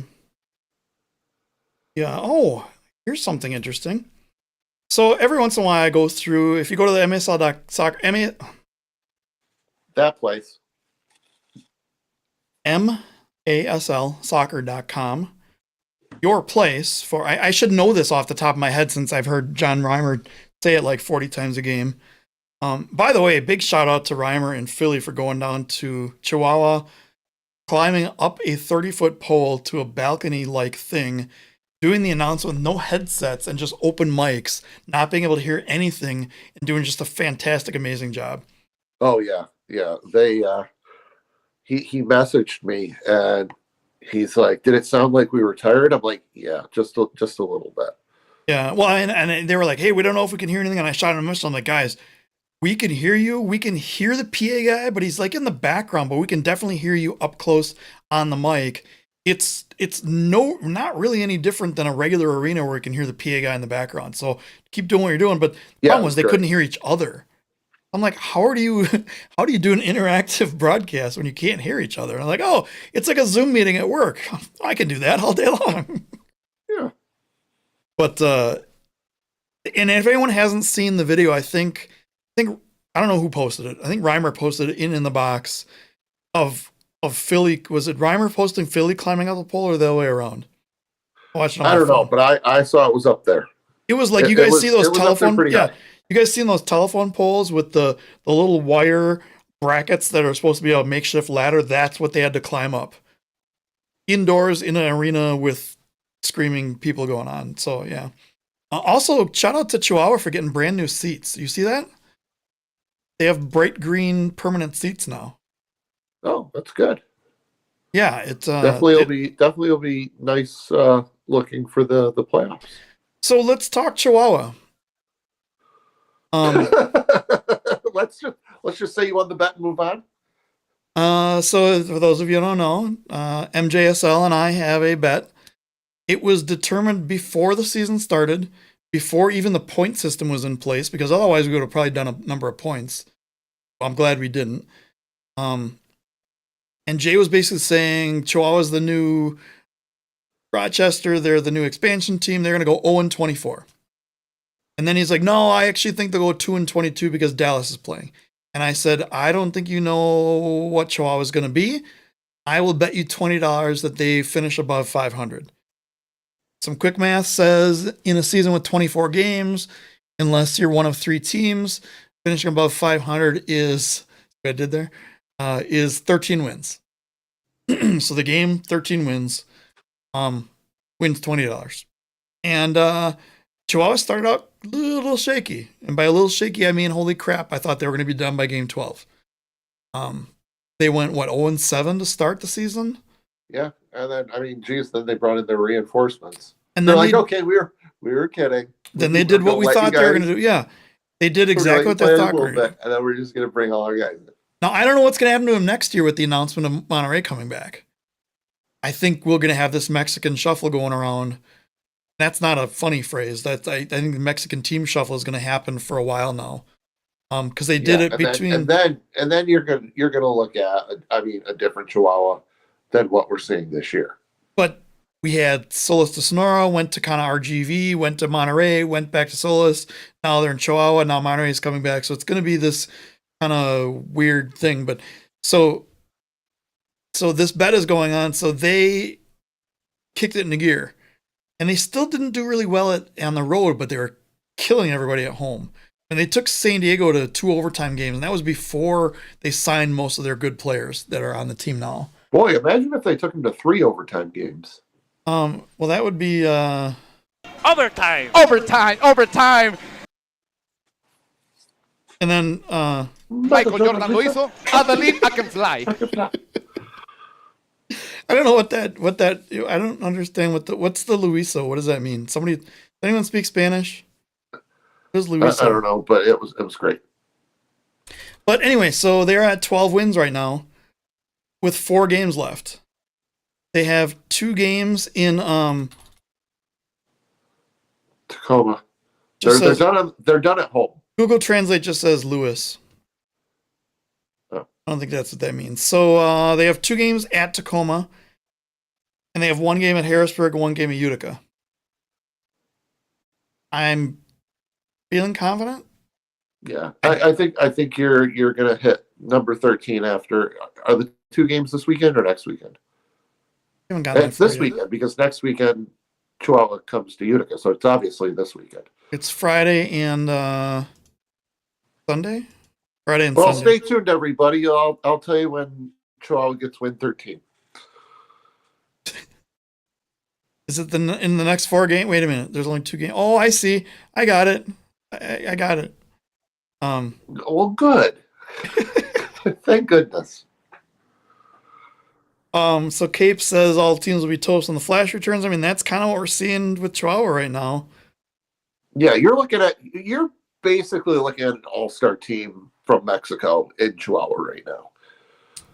At the beginning of the year, you didn't see any of these guys, and now all of a sudden they're all right. They're all together and clicking, and it's. So this is what got me, this is what got me interested in watching other games, and watching games in Spanish, and not really caring about the English broadcast. Even though I watched Philly and Jonathan, although in the middle of the 3rd quarter of the first game, the video kept cutting out. So I turned it over to the Spanish one to the end of that game, but I did watch the whole next game in English. But just these guys get to midfield and they start looking for ways to shoot. They were averaging 10 goals a game at home, which is averaging, not just like peaking. Yeah. The reason I haven't done one of these average goals per game thing with the goalkeeper rule is because Chihuahua has skewed all of the games. I would have to go through and pull out the Chihuahua games to make a realistic attempt at, and doing that, there's no easy way to do that. And what's crazy is it's not just the offensive production, it's the defense as well. I mean, geez, they held Ontario to 1 goal, and that was like within the last couple of minutes of that game. And they beat Dallas by first one was 2 and second one was 3. Or 3 and 2, 2 and 3, I think it was. Yeah, so it's definitely a different Chihuahua, and I think like you said, next season's definitely going to be different, and it'll be interesting to see how it shakes out. Like, who do we see go to Monterrey? Who do we see stay in Chihuahua? Right. Let's see what else do I have. So that's that. J.I. did say a $20 bill, so don't do that or $20 worth of cake. But don't bring cake to a Wave game because that'll be weird. Just the $20 bill's fine. Yeah, and then you can buy cake with it. I will. I'll buy $20 of that carrot cake. That was good. So usually every couple days or every day, it takes only a couple minutes, I'll go to maslsoccer.com, your place for up-to-date MASL news and stats. And I go to the stats tab and I go to injury report and I go, oh, look, half the teams haven't put an injury report in because there's no penalty for doing it or for not doing it. And then I go to discipline/suspensions. Oh, look, Andreas still hasn't gotten a fine for his yellow card. And then I go to leaders and special teams and players. And I go to transactions. I'm like, oh, look, nobody did anything for the trade deadline except for the one team that couldn't have players because they couldn't make it to a game. Then I go to suspensions, and then I go to attendance. So before you go into attendance, go back.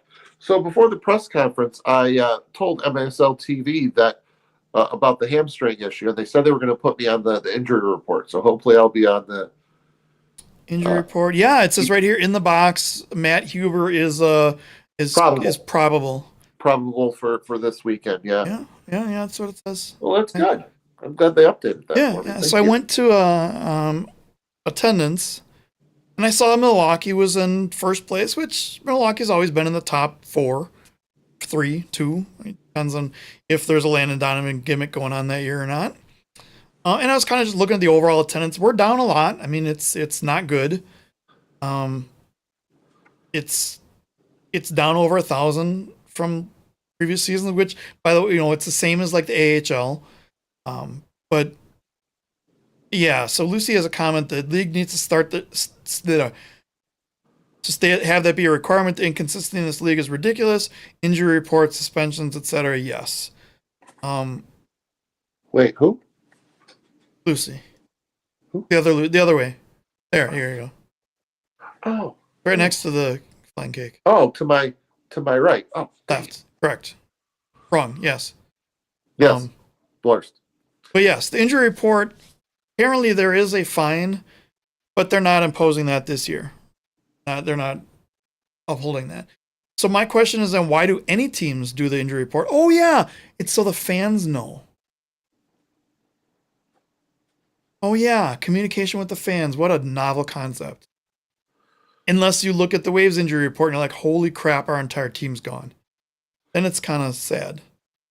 But yeah, well, you're starting to see that a little bit with another team that didn't really have a lot of injuries a couple weeks ago, and now they have some, and now it's a big issue. Yeah, the team with the average. Which, by the way, I'm gonna sit on my soapbox for a second. So I was listening to the San Diego Tacoma game, and I was kind of taken back a little bit by Craig Elston's comment about back-to-back games and how they shouldn't be, how you shouldn't have to play one night and then travel the next day to play a 2:00 game. I know every team does it. Florida does it. Baltimore does it. Harrisburg does it. Where they'll play in either Baltimore or Harrisburg, drive to Utica, or play in Utica, drive to wherever. It's a thing. It happens every single year. You had to do it this year, and it's a big issue. Mm-hmm. Of course, this is when it was like tied. It was like a tie game between San Diego and Tacoma. Yep. And then the next goal, sunshine and rainbows. Yep. Soccer is magic. Like I said, every team goes through back-to-back games. Now, I'm sure if Eric's still watching, he's going to put something like, Adam, back in 1980-something, they had a 65-game schedule, and they had back-to-back-to-back games or 4 games and whatever. They played 65 games in one weekend. Yeah, it happens. So, yeah. And so the thing I say, and I had a conversation with Craig Elston a while ago. He goes, I know you guys aren't fans of the broadcast. I'm like, no, that's not it at all. I actually, San Diego's been one of the best broadcasts ever in the entire history of the MASL. But Eric says 3-game weekends in the NPSL. But exactly. This year they were having some weird brightness issues and some weird audio and some weird things. And when I was doing the broadcast report cards, which have failed, everyone gets a passing grade or a failing grade, depending. Grade yourselves. See how that goes. Not you, Florida. Not you, Baltimore. Go to the principal's office. Right? Yeah, right. Just see me after class. Don't see me though. I don't really care. Don't see me. Yeah. But one thing that I've always told people when they talk about, hey, how is this fair? The back-to-back to how our team's supposed to plan. It's like the teams didn't find out about the back-to-back game on Thursday. They found out about it in September or October, whenever the schedule was released. Like when Florida had to go to Mississauga and hire just random guys off the streets to get shut out by the team that only won 3 games a year. They knew about that game months in advance. They could have gotten a point. They could have not shown up and gotten a point. It's a good ding. Yes. So there's going to be a way, but what happens in this league is teams want to cheap out on travel. So they'll have a case where, like, KC used to only send like 12 or 13 guys to a game, and then 1 or 2 get injured, and then they're screwed. And then they're like, all the fans are complaining about back-to-back. It's like, well, why didn't you send 18 guys and have, or 19 and have 4 sit in the stands and watch the game and scout for the next night or something? And then you have 4 guys switch in or switch out. There's ways around this. It's not like a secret. Not like, no, and injuries happen to every team. I'm still going on record saying there's more injuries this year than ever. I think it's because of various issues, but I don't necessarily know. But so I think I honestly think it's the competitiveness of the league. Like, I don't think you can pinpoint any one thing. Yeah, I can tell you it's not back-to-back games. I mean, yeah, guys are going to be tired. I gotta read some chat here. Kelsey says everyone gets a point for their broadcast this week. Sorry, Eric, your extra point is removed because you have John Sosa. Wait, what? Kelsey said everyone gets a point for their broadcast this week. Sorry, Eric, your extra point is removed because you have John Sosa. And then Eric says, No. That's Central Cup MVP John Sosa to you. Now, Eric will not have points removed. No. He did one of the greatest acts, if not the greatest act. You know what? The MVP of this season is Eric Berger. Fight me on it. Done. Agreed. Next topic. Without him, there would have been no corn dog costume. So Eric, the entire KC organization, who we've been fans of since the All-Star game. And who knows? I might be out there for a playoff. We'll see. Yeah, I told you my story about what I have to try to tell my boss. Hey, boss, I may need a week off, but I may only need 1 day off. But if I do, I won't be able to tell you until the week before, and I won't be able to tell you what week it is or where I'm going until the week before. Right. So anyway, I'm on the stats from a half an hour ago, our little comment. I'm on the stats page, and I see Milwaukee, top of the league in attendance, average 29.64. Utica's second, 26. Wait a minute. Milwaukee has 10 games played. We have 2 home games remaining. Carry the 1. Wait, what happened? We didn't play one of those games. How can that be? How could you possibly have 10 games played counting for attendance when you only played 9 games and the league just, oh yeah, nothing to see here, swept under the rug for the 10th game? So then I went over to the schedule, and I know that there's no manual entry on that page. It takes whatever's listed under the attendance and it averages that out and it puts it in there. Because if you look at, like, Chihuahua is averaging 200 some people a game because they didn't put attendance in for half their games. So I go to a certain game just at random. Let's say Saturday, December 8th, where Baltimore and Milwaukee. Oh, look, a 0-0 final score. I go into the final, scoring 0 goals, 0 shots, 0 penalties, no goals recorded. Attendance, 4,250. So, okay, can you go back and tell me how many total people were at the games. Every one of them? No, just for Milwaukee. It's not an average. No, I don't want the average. Total people at the games was 29,639. Okay. Oh, that's another. Yeah, wait. Oh, I see how they did it. 10 games played, so an average when you round up is 29.64 per game.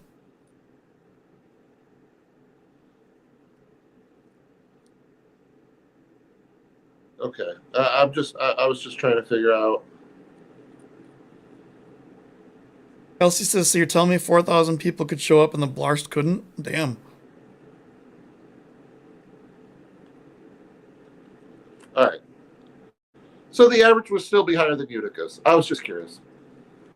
Oh, if you were taking out that 44? Okay. Yeah, if you took that one out, it's still 28, 21. But so let's draw some conclusions here as critical thinkers. Insert joke here. Or a piece of flying cake. Oh, dang it. I didn't know about it till halfway.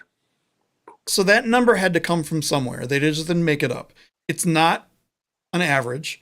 Because if they did the average, it would be in the 2,800s or 2,700s or somewhere in there. Right. Because they would have averaged the 9 games that there wasn't a reported attendance and just put that number in there.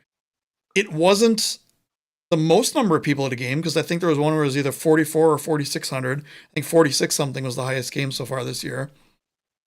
So where did that number come from? And there's one of 2 possibilities. Well, okay, one of 3 possibilities.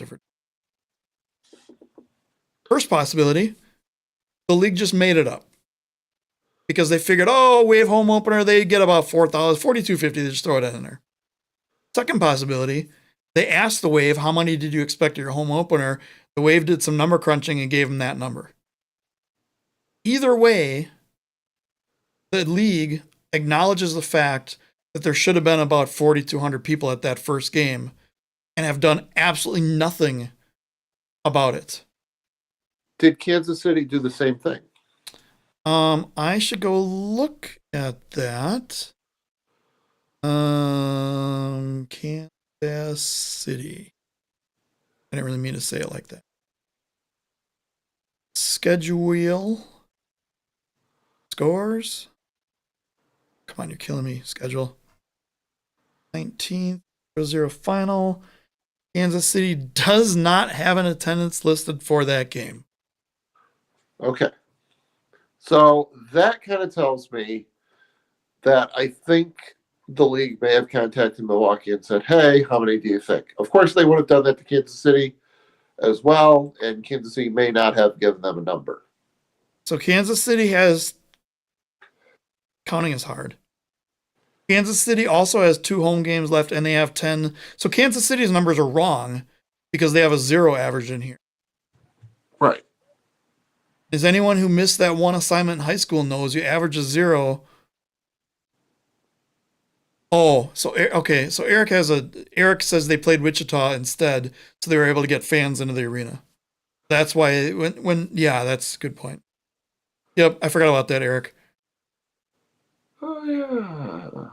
But they still went to the league and said we lost out on money. The number they gave was not as high as what the Wave gave.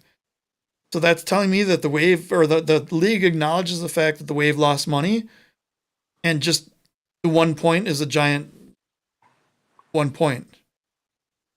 A giant, where is it here? One of those. Yep. Instead of just I won't play it again because it's 2 seconds is a long time when you're listening to just a beep. Are we keeping you up here? We're trying to blow out the candles on the cake down there. Yeah. So that I saw that today, and that made me mildly irritated. What are we gonna do? I don't know. Blarst is gonna blarst. Guess so. Kelsey agreed. So yeah, so what's weird is I have all these topics written down, and I'm kind of at the end of the list. Well, that's not bad. I mean, that means we can do picks and then. We're not going to finish picks in 6 minutes. Why don't we do this? That is definitely true. Why don't we do a timeout right before overtime? Okay. All right. We'll be back in just a minute. Now would be a great time for a timeout.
Now, back to them.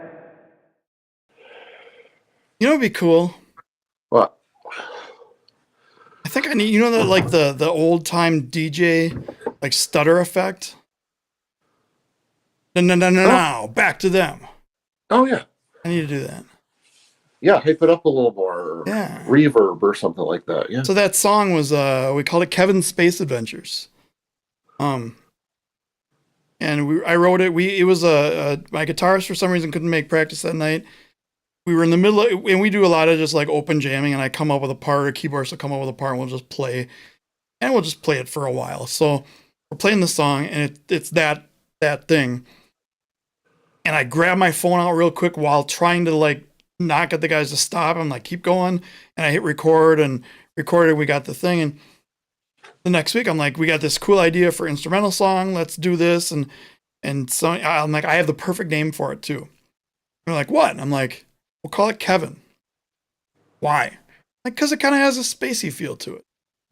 And then not a week later, he hits the news for all the shit that he did. Like, oh, whoops. So now we just call it Kevin Space Adventures. The joke is there.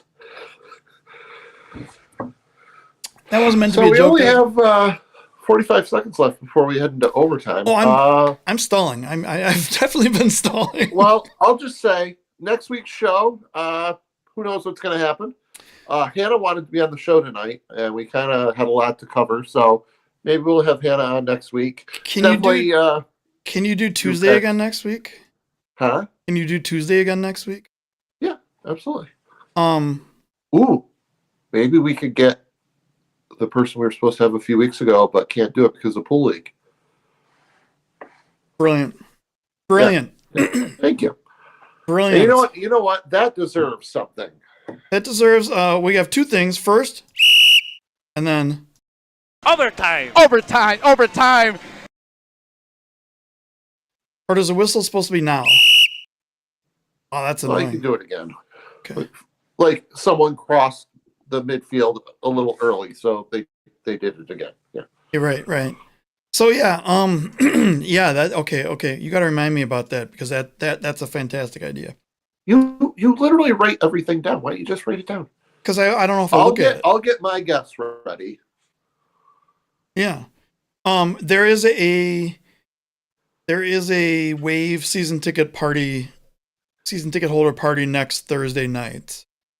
And I don't know if I'm going yet. We're still kind of up in the air about it, but I do know that like half the people that watch the show will probably be there, and it doesn't make much sense to do. Well, I'm not going, so. Well, not really invited. That's another story. Yeah. All right.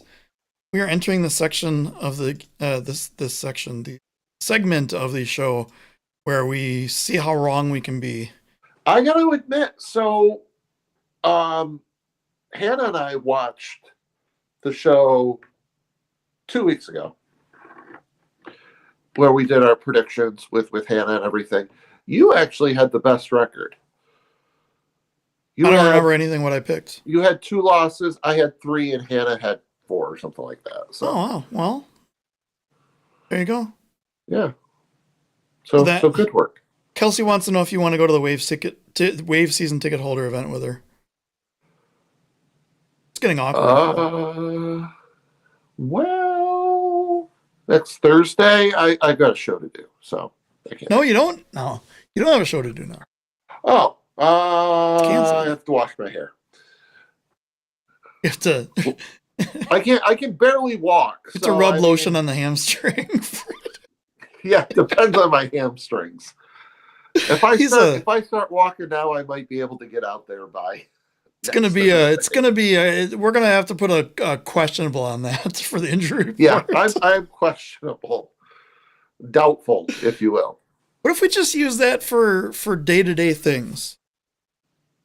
Like I am questionable for laundry. Like at work when somebody invites you to a really stupid meeting that you don't want to go to, and they say, "Hey, can you make the meeting at 4 p.m. on Friday afternoon?" And you go, I'm questionable right now. Put me down for questionable. Probably going to be more doubtful as the afternoon goes on. Check the status updates. Right.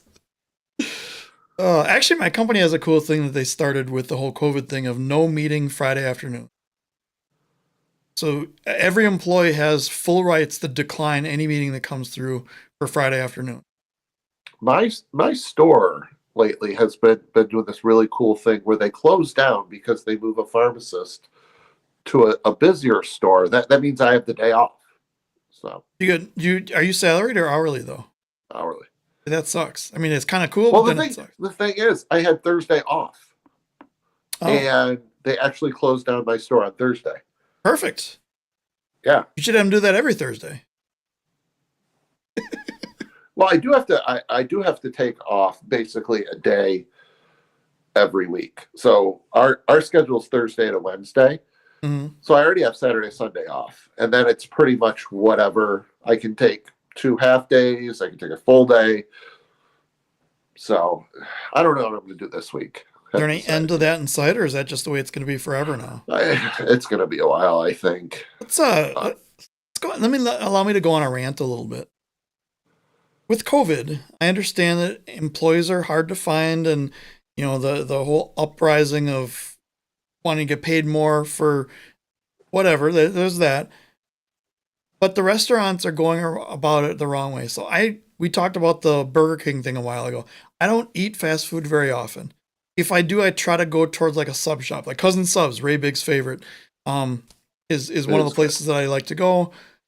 I love to go there right before band, but with COVID, he couldn't find workers and he couldn't stay open, so the guy had to close down.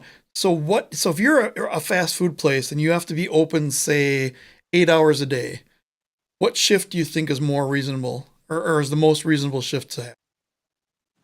I mean, I would imagine like a morning shift. But why would you shut down a fast food place at 3 p.m.? That's what these places are doing. They're open from like 9 to 3. And it's like, well, but you don't have, like, what? Like, you don't serve breakfast. Why are you open at 9 o'clock in the first place? Why are you closing at 3? So, yesterday, and I live like 53 minutes from band or whatever it is, depending on how many stoplights I hit.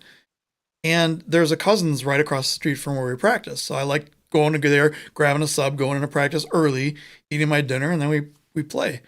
Well, lately in the last 6 months or so, they've been closed at 3 p.m. and we have band at 7:30. So obviously I'm not going to go there 4.5 hours early to get a sub.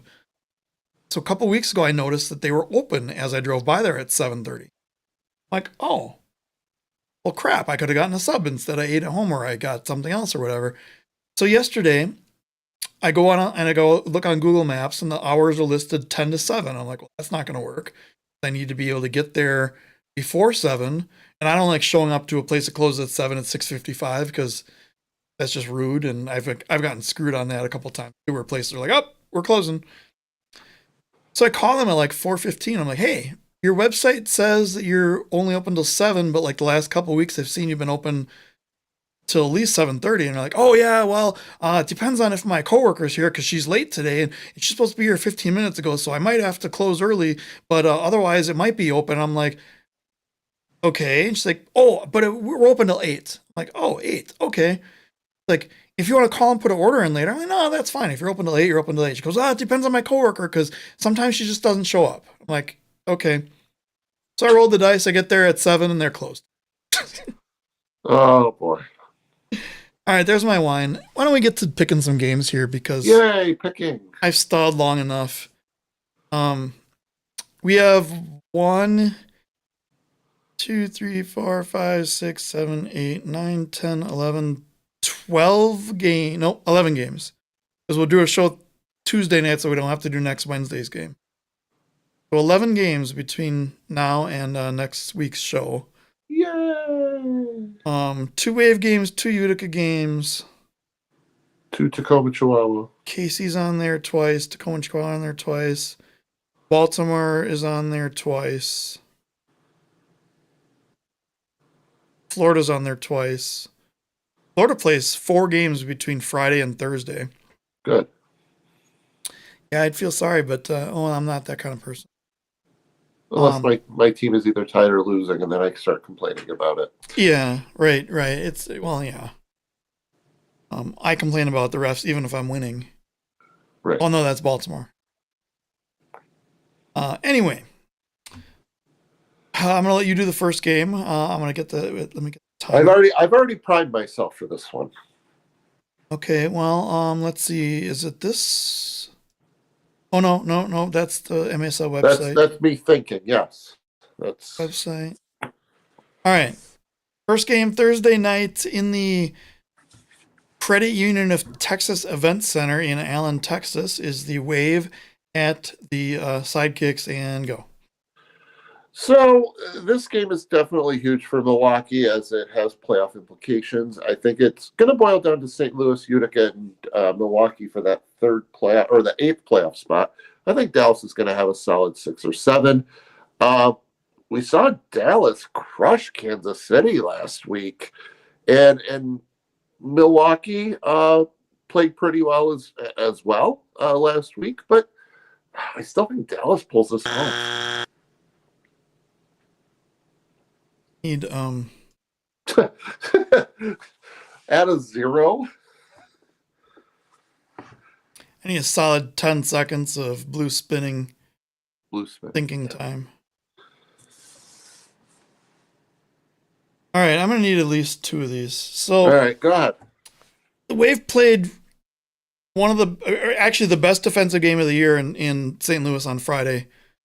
It was just amazing. The offense didn't really produce, but they were so good on defense, it didn't matter. And then Sunday came, and they didn't do either. They scored a bunch of goals, but it was down 3-0.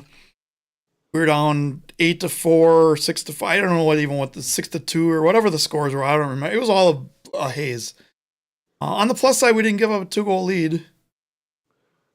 But I think what's happening is the guys are realizing it's really down to the wire. There's a lot of pressure. I think the veterans feel like they have to hold the team up, and they try too hard. And I think the new guys think they have something to prove, and they could do it here in the spotlight on another one of these. This is the reason we have a 30-second timer, so we keep ourselves restricted to a certain time period for answering these questions.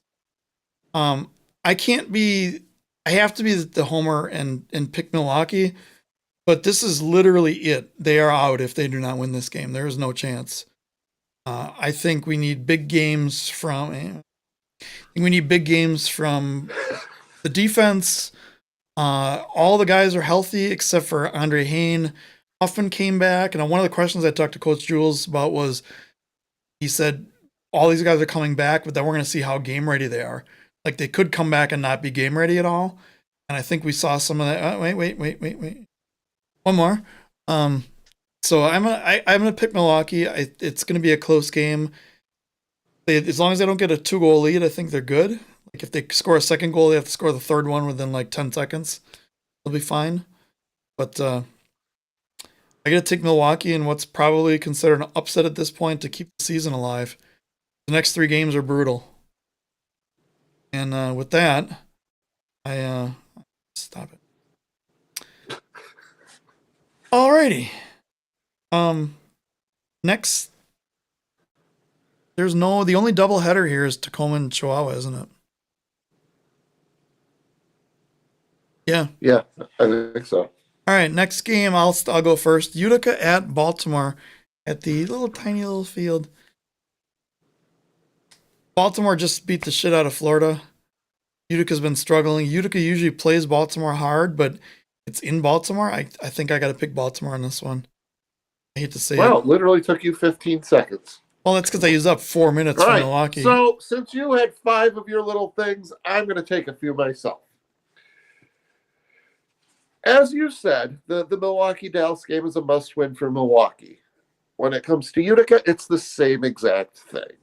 I think in order for Utica to make the playoffs, they're going to need to sweep this weekend and then have a little help from Milwaukee and St. Louis. And they kind of did that this weekend. Thanks, Milwaukee and St. Louis, for splitting for us. Greatly appreciate it. Now to the game itself. For Utica, I think you're going to see the return of Moises Gonzalez. Hopefully Darren Toby is back as well.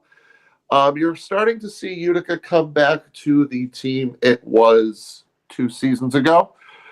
I think a big thing for Utica is they need to start capitalizing on power plays and restarts. That's a big Achilles heel for Utica this season. Utica's about 19%-ish on the year when it comes to the power play. Thanks. Baltimore is definitely good at home, and we definitely saw Baltimore crush Florida. Is that Baltimore really, really good, or was Florida kind of like easing its way into the playoffs? Tough to tell. I only need 10 seconds, so don't worry about restarting. It's a must-win for Utica, and they're going to come home to the odd on Sunday with playoff hopes still intact. I take Utica. Well, there's a surprise. All right. You did the same thing. You went Homer too. Yeah, but I also picked. Oh, yeah. Oh, okay. Yeah. Next game. Yeah. Florida at Harrisburg. 1, 2, 3. Florida wins. Okay, your turn. Florida wins. Okay, we done? Okay. I do want to say one little thing. I think with Harrisburg officially out, this is one of those where they're playing for pride and they have nothing to lose. They have pulled up some pretty big upsets and they almost upset Florida once. I think there's a chance Harrisburg could win, but I also think that, oh yeah, they played Baltimore. I mean, they're 2-1 against Baltimore at home. They almost beat Florida. It was 8-6, I think, the last time these two teams played. Harrisburg, do us a favor and wear Florida out a lot. yeah, that's a good point. Oh, I suppose we didn't need. Next two games are Chihuahua at Tacoma. One is Friday night and one is Sunday night. You want to go first? Sure. You get rid of the timer, or you want to keep the timer? Put the timer up. I think I'll have a little more to say. All right. Tacoma almost pulled off a huge upset against San Diego, and then pulled off an upset against Ontario. Meanwhile, Chihuahua's doing Chihuahua things, and I mean they're no longer at home. So now we get to see what Chihuahua can do on the road. Is it what we saw at the beginning of the year, or is it what we've seen recently? I'm going to take a Chihuahua sweep. Ooh. So win 13 will be on Friday. All right. So I agree. Tacoma's been this weird team, especially at home. Seems like they go on the road and pull up these weird upsets, but then they go home and it's like, which team? Or the other way around. I mean, it's weird. They beat Monterey. I mean, yeah, we don't need the timer. I mean, we saw Tacoma beat Monterey. They put the one in whatever 23-1 or 20-1 or whatever in one. Yep. So we've seen it happen, and they have to have that. Like, I don't think the Ontario game was like the biggest win of the season. Like, I think winning against Chihuahua or against San Diego would be considered huge. So it wouldn't surprise either of us if Tacoma took one of them. I mean, granted, I don't want to see Tacoma win again, just for playoff. We'll have to, you know what? We'll have to actually go over the playoff thing after the picks here. Maybe in our double overtime. So the show's 2 hours. Overtime is a half an hour. Right? Is that how it works? I think so. Yeah, I think that's how we planned it. Yeah. I think it's going to be a split. I just don't know which game is going to be which. See, I can't do splits. I don't know. I don't know how Alec has a system for it where he's mostly wrong, but so if we did the opposite of what Alec does, we get it right. I think there's just so much firepower. Tacoma is slower than Chihuahua by a lot, but they also have a much bigger field than Chihuahua is used to at home. I don't put a whole lot of stock into that because those guys can just run all out, flat out, all day long. Yep. So I'm going to go for a split. Let's just say they win Friday, they lose Sunday. And you still get your $20. I still get my $20. Everything's fine. But I mean, Chihuahua is that team we were talking earlier that like nobody wants to see them in the playoffs now because they went from last place in the league to fourth. Now, unfortunately, they can't go higher than fourth at all because the top three seeds are the division seeds. They're going to stay at fourth for the rest of the season. I mean, still, it's definitely better to be hosting the first round game as opposed to going on the road. Yes. But if you're sitting there in between fifth and sixth place, do you want to play Chihuahua first or do you want to play KC first?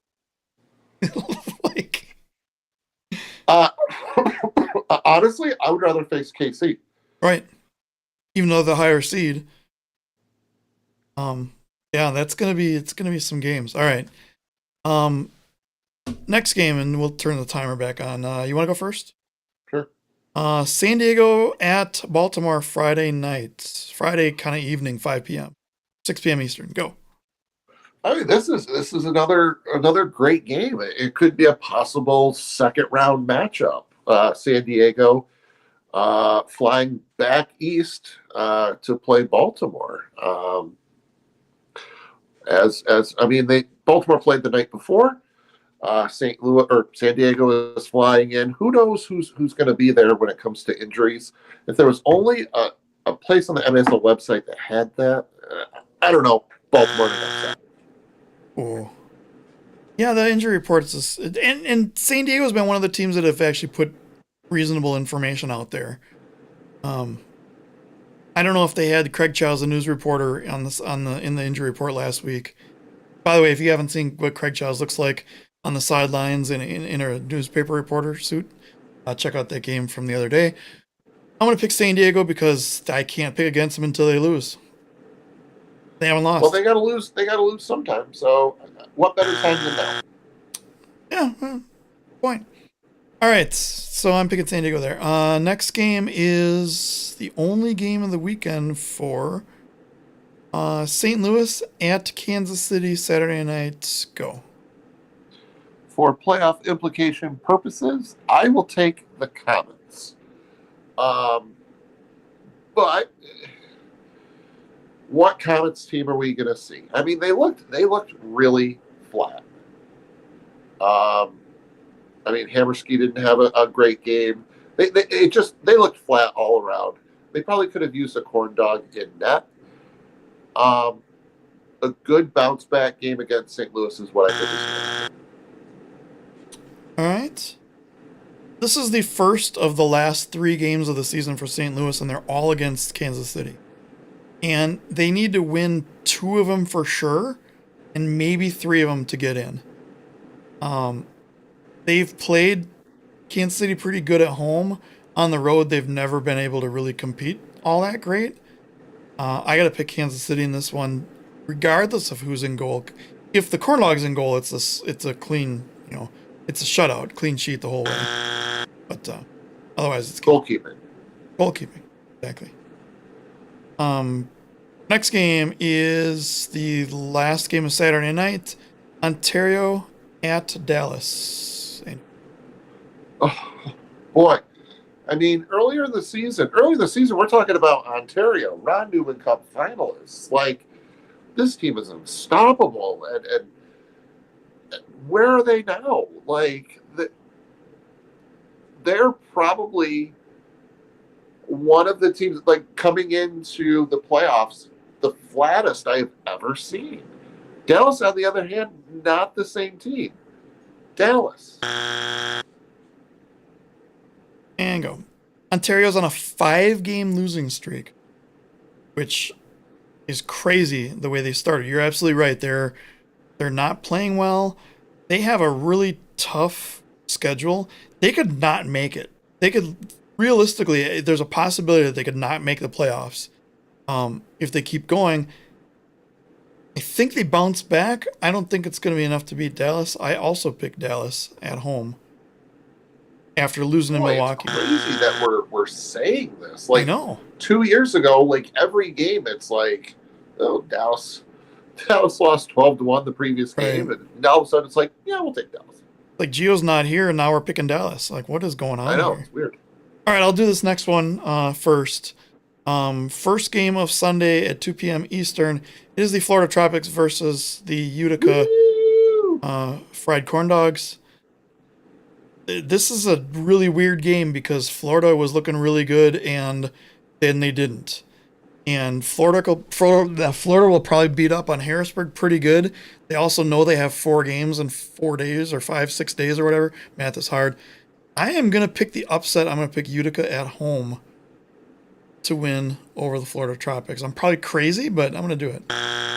And your turn for the first 30 seconds. So you obviously, well, no, I don't need. Well, I might. You know where I'm going with this. It's a must-win, and after, I mean, they're done with Harrisburg. So all of our definite wins are out. So Utica needs quality wins, and I think, and I said this a couple weeks ago. I said Baltimore, Florida would probably be those 2 key games. So after beating up on Baltimore, well, I don't know if they'll beat up on Baltimore. Florida's going to come into town.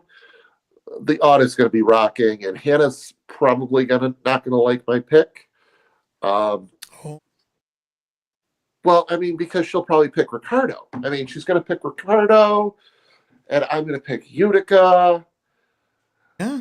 I'll have to ask her. I will ask her, and I will let everyone know who she picks. But I am going to take Utica to continue their winning ways. It's like, okay, Matt, which one's your favorite kid? Go. 30 seconds. Exactly. Right. You need to start this one, and I'm going to need another 4 minutes. Second game of the Sunday afternoon is Kansas City at Milwaukee, and go. Well, I'm gonna be greedy and selfish, and for playoff implications, I'm gonna take Kansas City just because. But it would not surprise me if Milwaukee does win this game. It'll be interesting to see what happens between these two teams after what transpired a few weeks ago. With that said, I'm taking Kansas City. 30-second. I need a minute and 30-second timer. You need like 300. You need to put like 300 up there and just.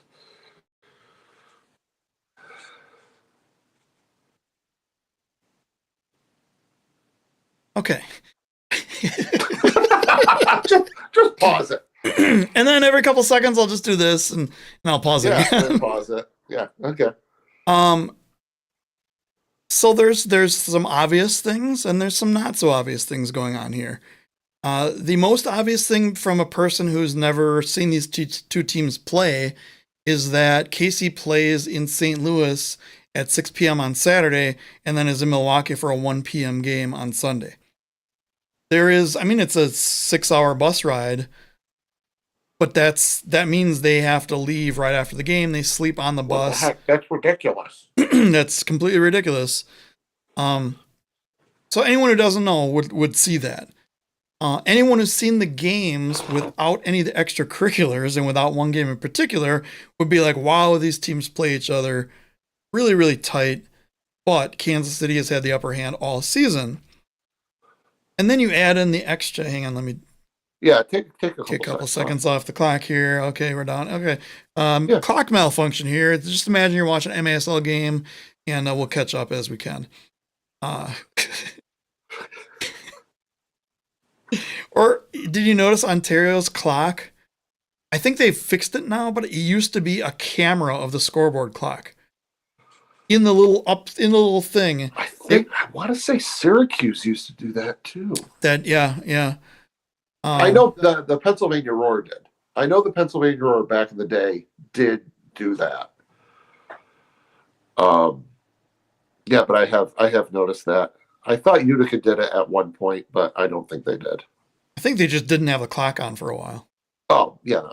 So Matt says we all know it's Henry and the fart jokes. Kid's going to be the next Steve Martin. Henry is they both have their pros and cons, Henry and his fart jokes and Hannah can come up with some fart jokes too. So it's tough. Henry's the silent assassin, I think. He may be all goofy, but he's definitely a smart kid. I read something wrong. Okay, yes. Well, you're eating into my time here, and you took like a whole second off, and now we have to pause it again. Eric pointed out that I can't read, and it's actually Kansas City at home on Saturday, which is another 3.5 hours further that way, or this way, depending on which way you're looking at the screen. I've never known that. So I think. So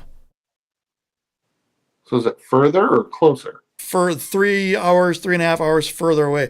Let's ask our friend Google Maps, which, funny story. Where is it? Independence Mo? Independence Mo. Yes, Independence Mo and Milwaukee Y. To UW Panther. We'll go right to the UW Panther Arena because they don't have time for. And so if we go back, so it's 8.5 hours, almost 9 hours by car. Bus is going to be way slower than that. So we're talking, let's say a 10-hour car drive. So remember before we were doing like the map thing, and I was saying, oh, how long would it take you to walk? And I actually did the walking thing. Right. So on the way home from band practice last night, the freeway shut down and everyone had to get off. So I really quick jump into my maps, hit home, hit there, and it brings up 13 hours because I still had it on walking from the last week's show. Like, what the like, So I'm not going to make that mistake again. I will take a second or two off. Timer. There you go. Yeah. I mean, let's not sugarcoat it. We got the return of Huffman. We got the return of John Sosa versus Huffman. We have the missed penalty versus Ian Bennett. The 1-goal game. We have the 3 times of 2-goal leads blown. There's so many different facets to this game. This is going to be intense. This is going to be insane. I am going to say, if for some reason Milwaukee doesn't win, well, I'm going to say they're going to have to win anyway. What? Oh. So I'm going to pick Milwaukee at home. The other one. Another one. The other timer that we have. Oh, that thing. Please hold right in the middle of one. I know. You're just going on, and I'm like, Overtime. Your analysis. There you go.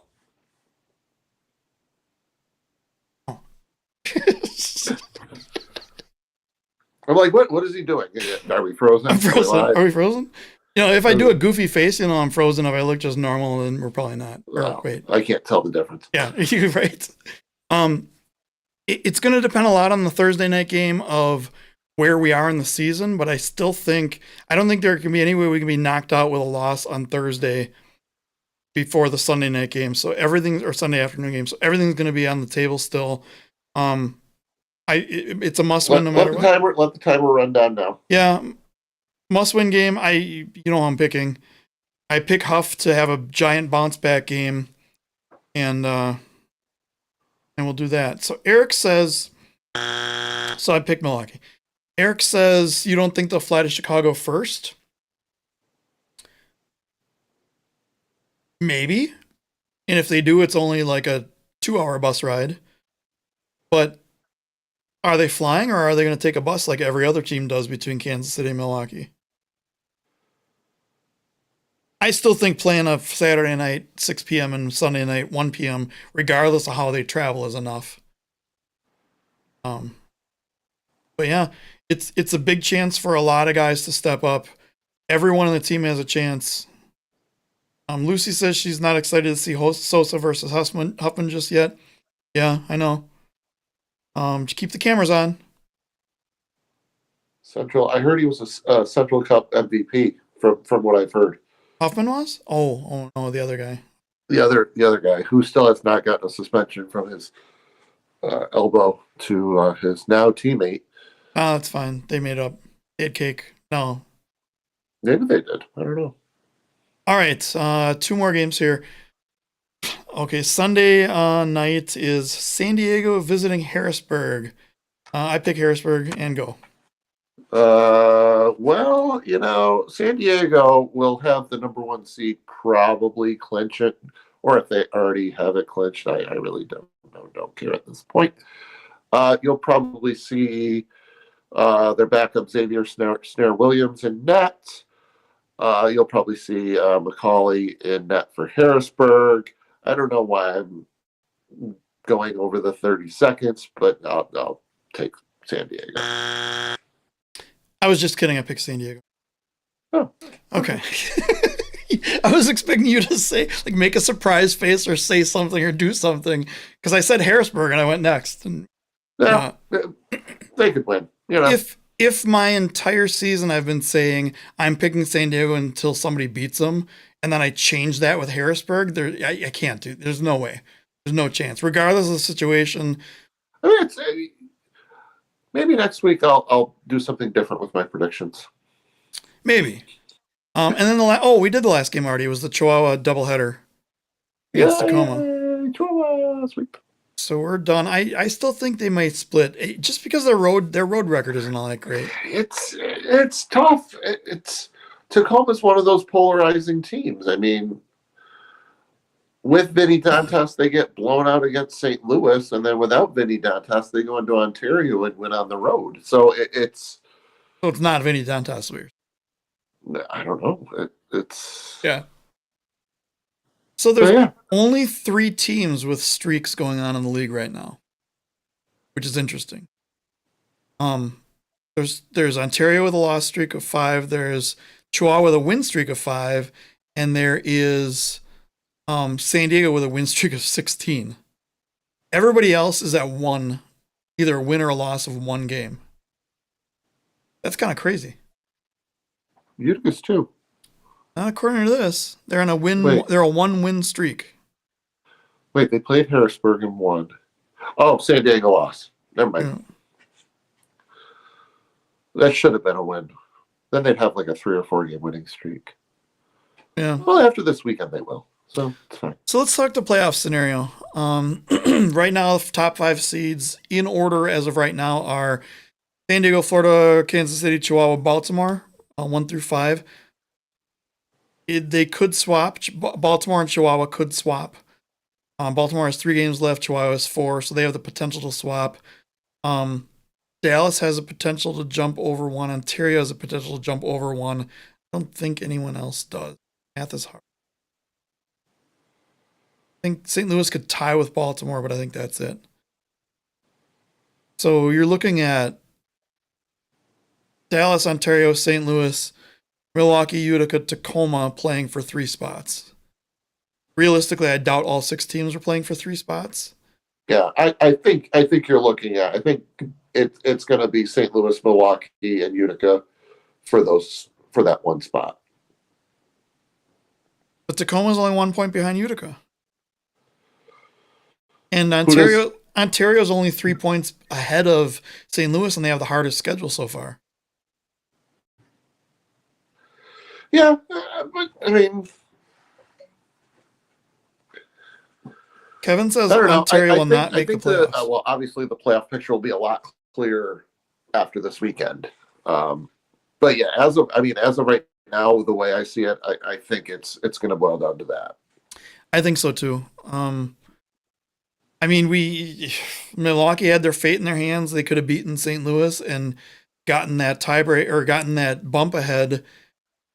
And then St. Louis plays KC 3 times. Didn't do that. So now, we basically split the opposite way everyone thought we would. Everyone figured we would split at home, or win at home both games. Yeah. Utica has been tough at home in the second half this season, much better than what we thought they were going to be like 2 months ago. Yeah. Utica's left, a few points on the table. Definitely could have taken 1 or 2 points in Milwaukee. Could have taken 1 at home against, was it Baltimore? Probably. Yeah. Yeah. In San Diego. Baltimore. There's the San Diego game. Or San Diego. Yeah. So Utica is definitely, and I mentioned this before, we're getting back to the team we had pre-COVID. Yeah. Joey Tavernisi's had a resurgence in the second half. Christian Segura's come back. And with Darren Toby hopefully coming back. He was supposed to be in the lineup Sunday, but there were a couple of paperwork issues, I guess, or something like that kind of put a pause on it. But he didn't get stuck in the limo or anything, did he? No, he did not. So hopefully he'll be there for this week's games. Moises Gonzalez looked great in warm-ups. I thought he was playing. Yeah. But he told me it was probably going to be this week when he comes back. That's good. That's so, great. Utica's going to play these teams a lot better. And I think, I really think Utica will be going into next week with a definite chance at playoffs. Yeah. I mean, and the St. Louis is a tough team. I thought going into the season they were going to be like, who is this guy, Greg Muir? Nobody knows anything about him. Never really coached indoor before. There's all this weird shakeup with Everton leaving and the fallout from there, and they were losing players here and left and right, and they came in, they did good. I mean, they started out the season really well, and then Greg Muir leaves at the drop of a hat, and now the owner, who has even less experience coaching indoor, or professionally at all, is running the team, and then they go on a 2-game win streak and instantly nosedive. But now they've picked it up, and they've been winning, and they've been competing, and they're strong, and with the game on the line, they're a big rival against KC. I don't know. Yeah, I don't know what to predict here. Yeah, we'll see. We'll see what happens. I'm sure next Tuesday we'll have a lot of scenarios. I'm sure the MASL will update it. Hopefully, cross our fingers that they'll update it to all the playoff scenarios that could shake out. If you go right now to the stats page, or to the MASLsoccer.com page, go to standings. On the phone, it's a little bit different. The phone, there's like the 3 little weird lines. Right. Yeah. There's a division, there's a wild card, and there's a league. I don't know what the difference between the wild card and the league is. League probably shows it's probably the whole thing. It's the same as a wild card, except wild card has a bar that says wild card teams under the top 3. But it does show it has a line. They updated it with who's clinched the division, who's clinched the who's eliminated. So for some reason they have clinched playoff spot and clinched wild card is what. And then the other teams have clinch your butt cheeks. You're in for a wild ride. Yeah, it's exciting. I like the days of Milwaukee being guaranteed into the playoffs. I don't really miss the days of let's have all this great playoff scenario and all this other stuff, and we have 4 divisions with 2 teams in each division, and every single year it's the same 2 teams from each division that make it. I don't miss that at all. Because even though all the drama, and bam, they still have the same 4 teams. I don't miss it either. So. Gio's here. Gio, you missed both of us. No, not both of us. Yeah, you missed both of us picking Dallas to win a game. And I picked Baltimore to win a game. Over Ontario. Just not the game you think. I picked Baltimore to win a game. I picked Baltimore to win 1. Yeah, you picked Baltimore to win 1. The game I didn't pick Baltimore to win. But then I picked Baltimore to win the other game. Yeah. So figure that one out. So Lucy says, I'm thinking this year for the Wave to be just bad luck. I think it's a lot of things. I still think that the teams that didn't play last year have been affected more than the teams who did play. Except Baltimore. They lost their entire team to COVID 1 game, so 2 games. Oh yeah. Only one that mattered though. Right. Those other guys could. But yeah. Yes, exactly, Gio. What? He was guessing what the picks were. Oh, well, yeah. For Baltimore. Yeah, I think the fact that you come into a season with 2/3 of your roster new, and then a whole bunch, like almost all your veterans then get injured, it was brutal. I mean, to look at it, the low point of the season was at San Diego, where there were 3 guys from the championship season and 1 more that remember I picked Milwaukee to win that game. I do. Yeah. Like, dude, I don't think you've seen the injury report. I mean, so when Matt was here, and for those of you in the chat, when Matt was here for the Milwaukee Utica game, they go through and anyone's been a Wave game has seen this, and it's probably the same in most teams. They go through the lineup and all the player announcements, and then they turn the lights back on, and then they start reading the scratch report. It literally took like 20 minutes for that to happen. The scratch report is longer than the game day play the game day roster. It was crazy. Now, granted, there's a bunch of players in the scratch report who have never dressed up, which I don't understand how, because there's a bunch of guys who. Yeah, they had Josh Lemos on the scratch report. Like, okay, well, yeah, we know he's not playing. At that time, there's still a chance he was coming back, but like Taylor Pills, one of the guys who practices with the team, is on the roster but has never played. There's a bunch of other guys like that have never gotten called for a game. So I don't know what makes the scratch report versus not the scratch report or whatever, but yeah, it was there's more guys not playing than are playing that they list off in the scratch report. And Matt's like 3/4 of the way through the thing. Matt's like, holy crap. I'm like, just wait. We're not done yet. Yeah. Like, do I have time to go to the bathroom before this thing starts? Yeah. Well, and Kevin, I know you like to pick on that Wave game against San Diego. It was an utter embarrassment for the Wave, yeah, but there was no team. Like, that was a team that had never played together, that had no, I mean, it was Ian and Stewie and who else was there? And then the rest of the team was different. Yeah. So I think they did announce it was like 12 players would have been different in any other season or any other time in the season. We're seeing them get healthy. We just got to see what kind of game shape they're in. That's, yeah. I mean, it's the same. It's the same here too. Yeah. I mean, Bradley looked good. Mario Alvarez looked good. Matos looked good, but they were just a little one step behind here, one step behind there, and just chemistry just wasn't there overall. Hey, isn't that the guy from Turlock? He used to do the announcing? Turlock announcer. Cool. By the way, the shorts do fit me.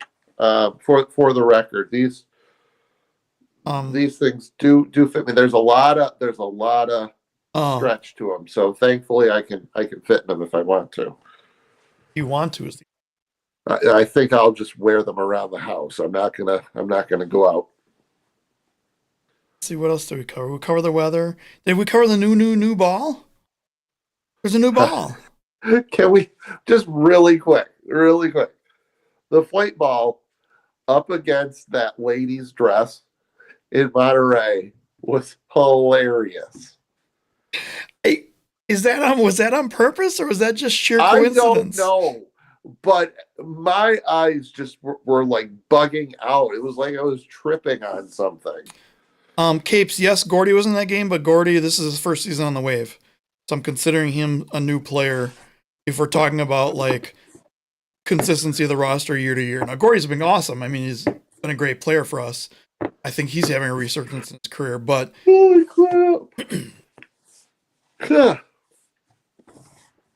But yeah, and Kevin says, why just sit back and let them have the ball the whole game? Losing is okay, but go down fighting. And then you open yourselves up to more injuries.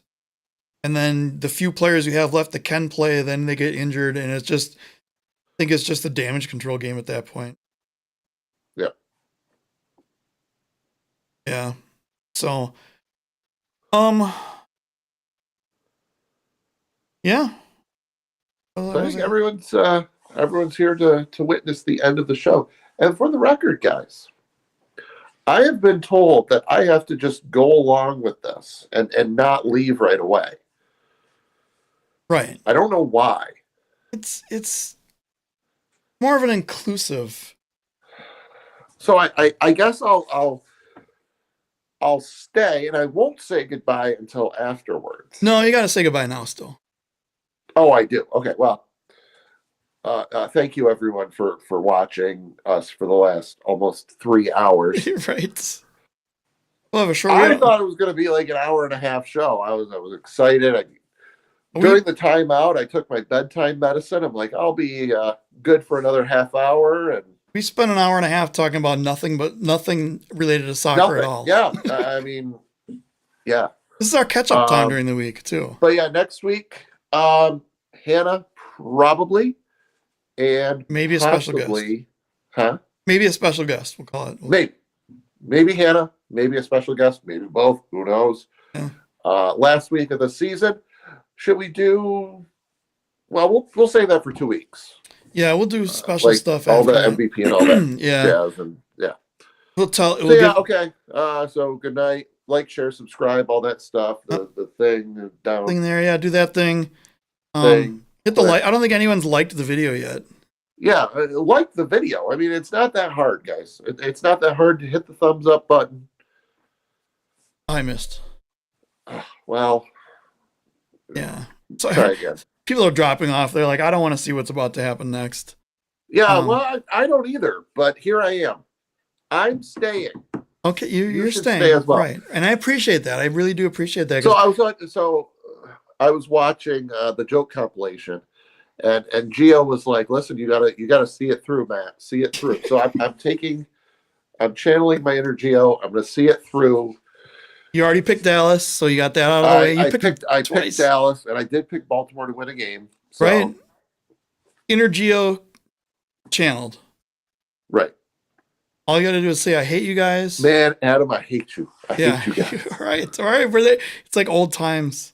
I know. Maybe we should have Geo as a guest on the show. Yeah. If he's not too busy. Yeah, he's busy. You know, he's got his Blarst cast. Is it Blarst cast or Blarst karst?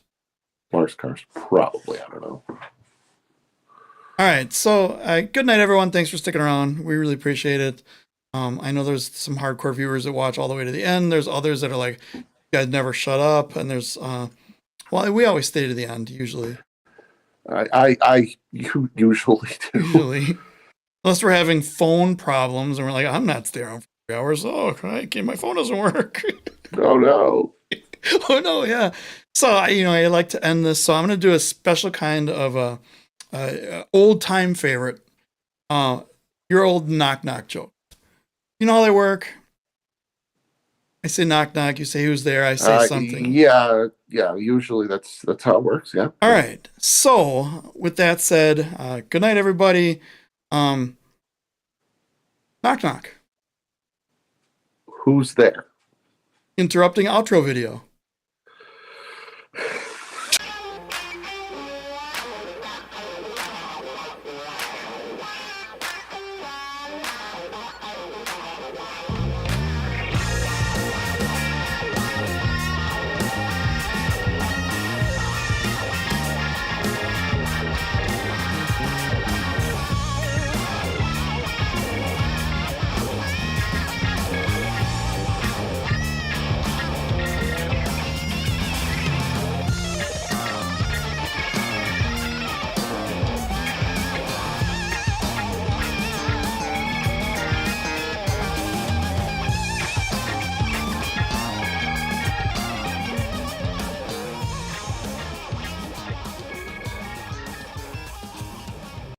I like actually have tears in my eyes. I'm actually, I got Matt. I got him good.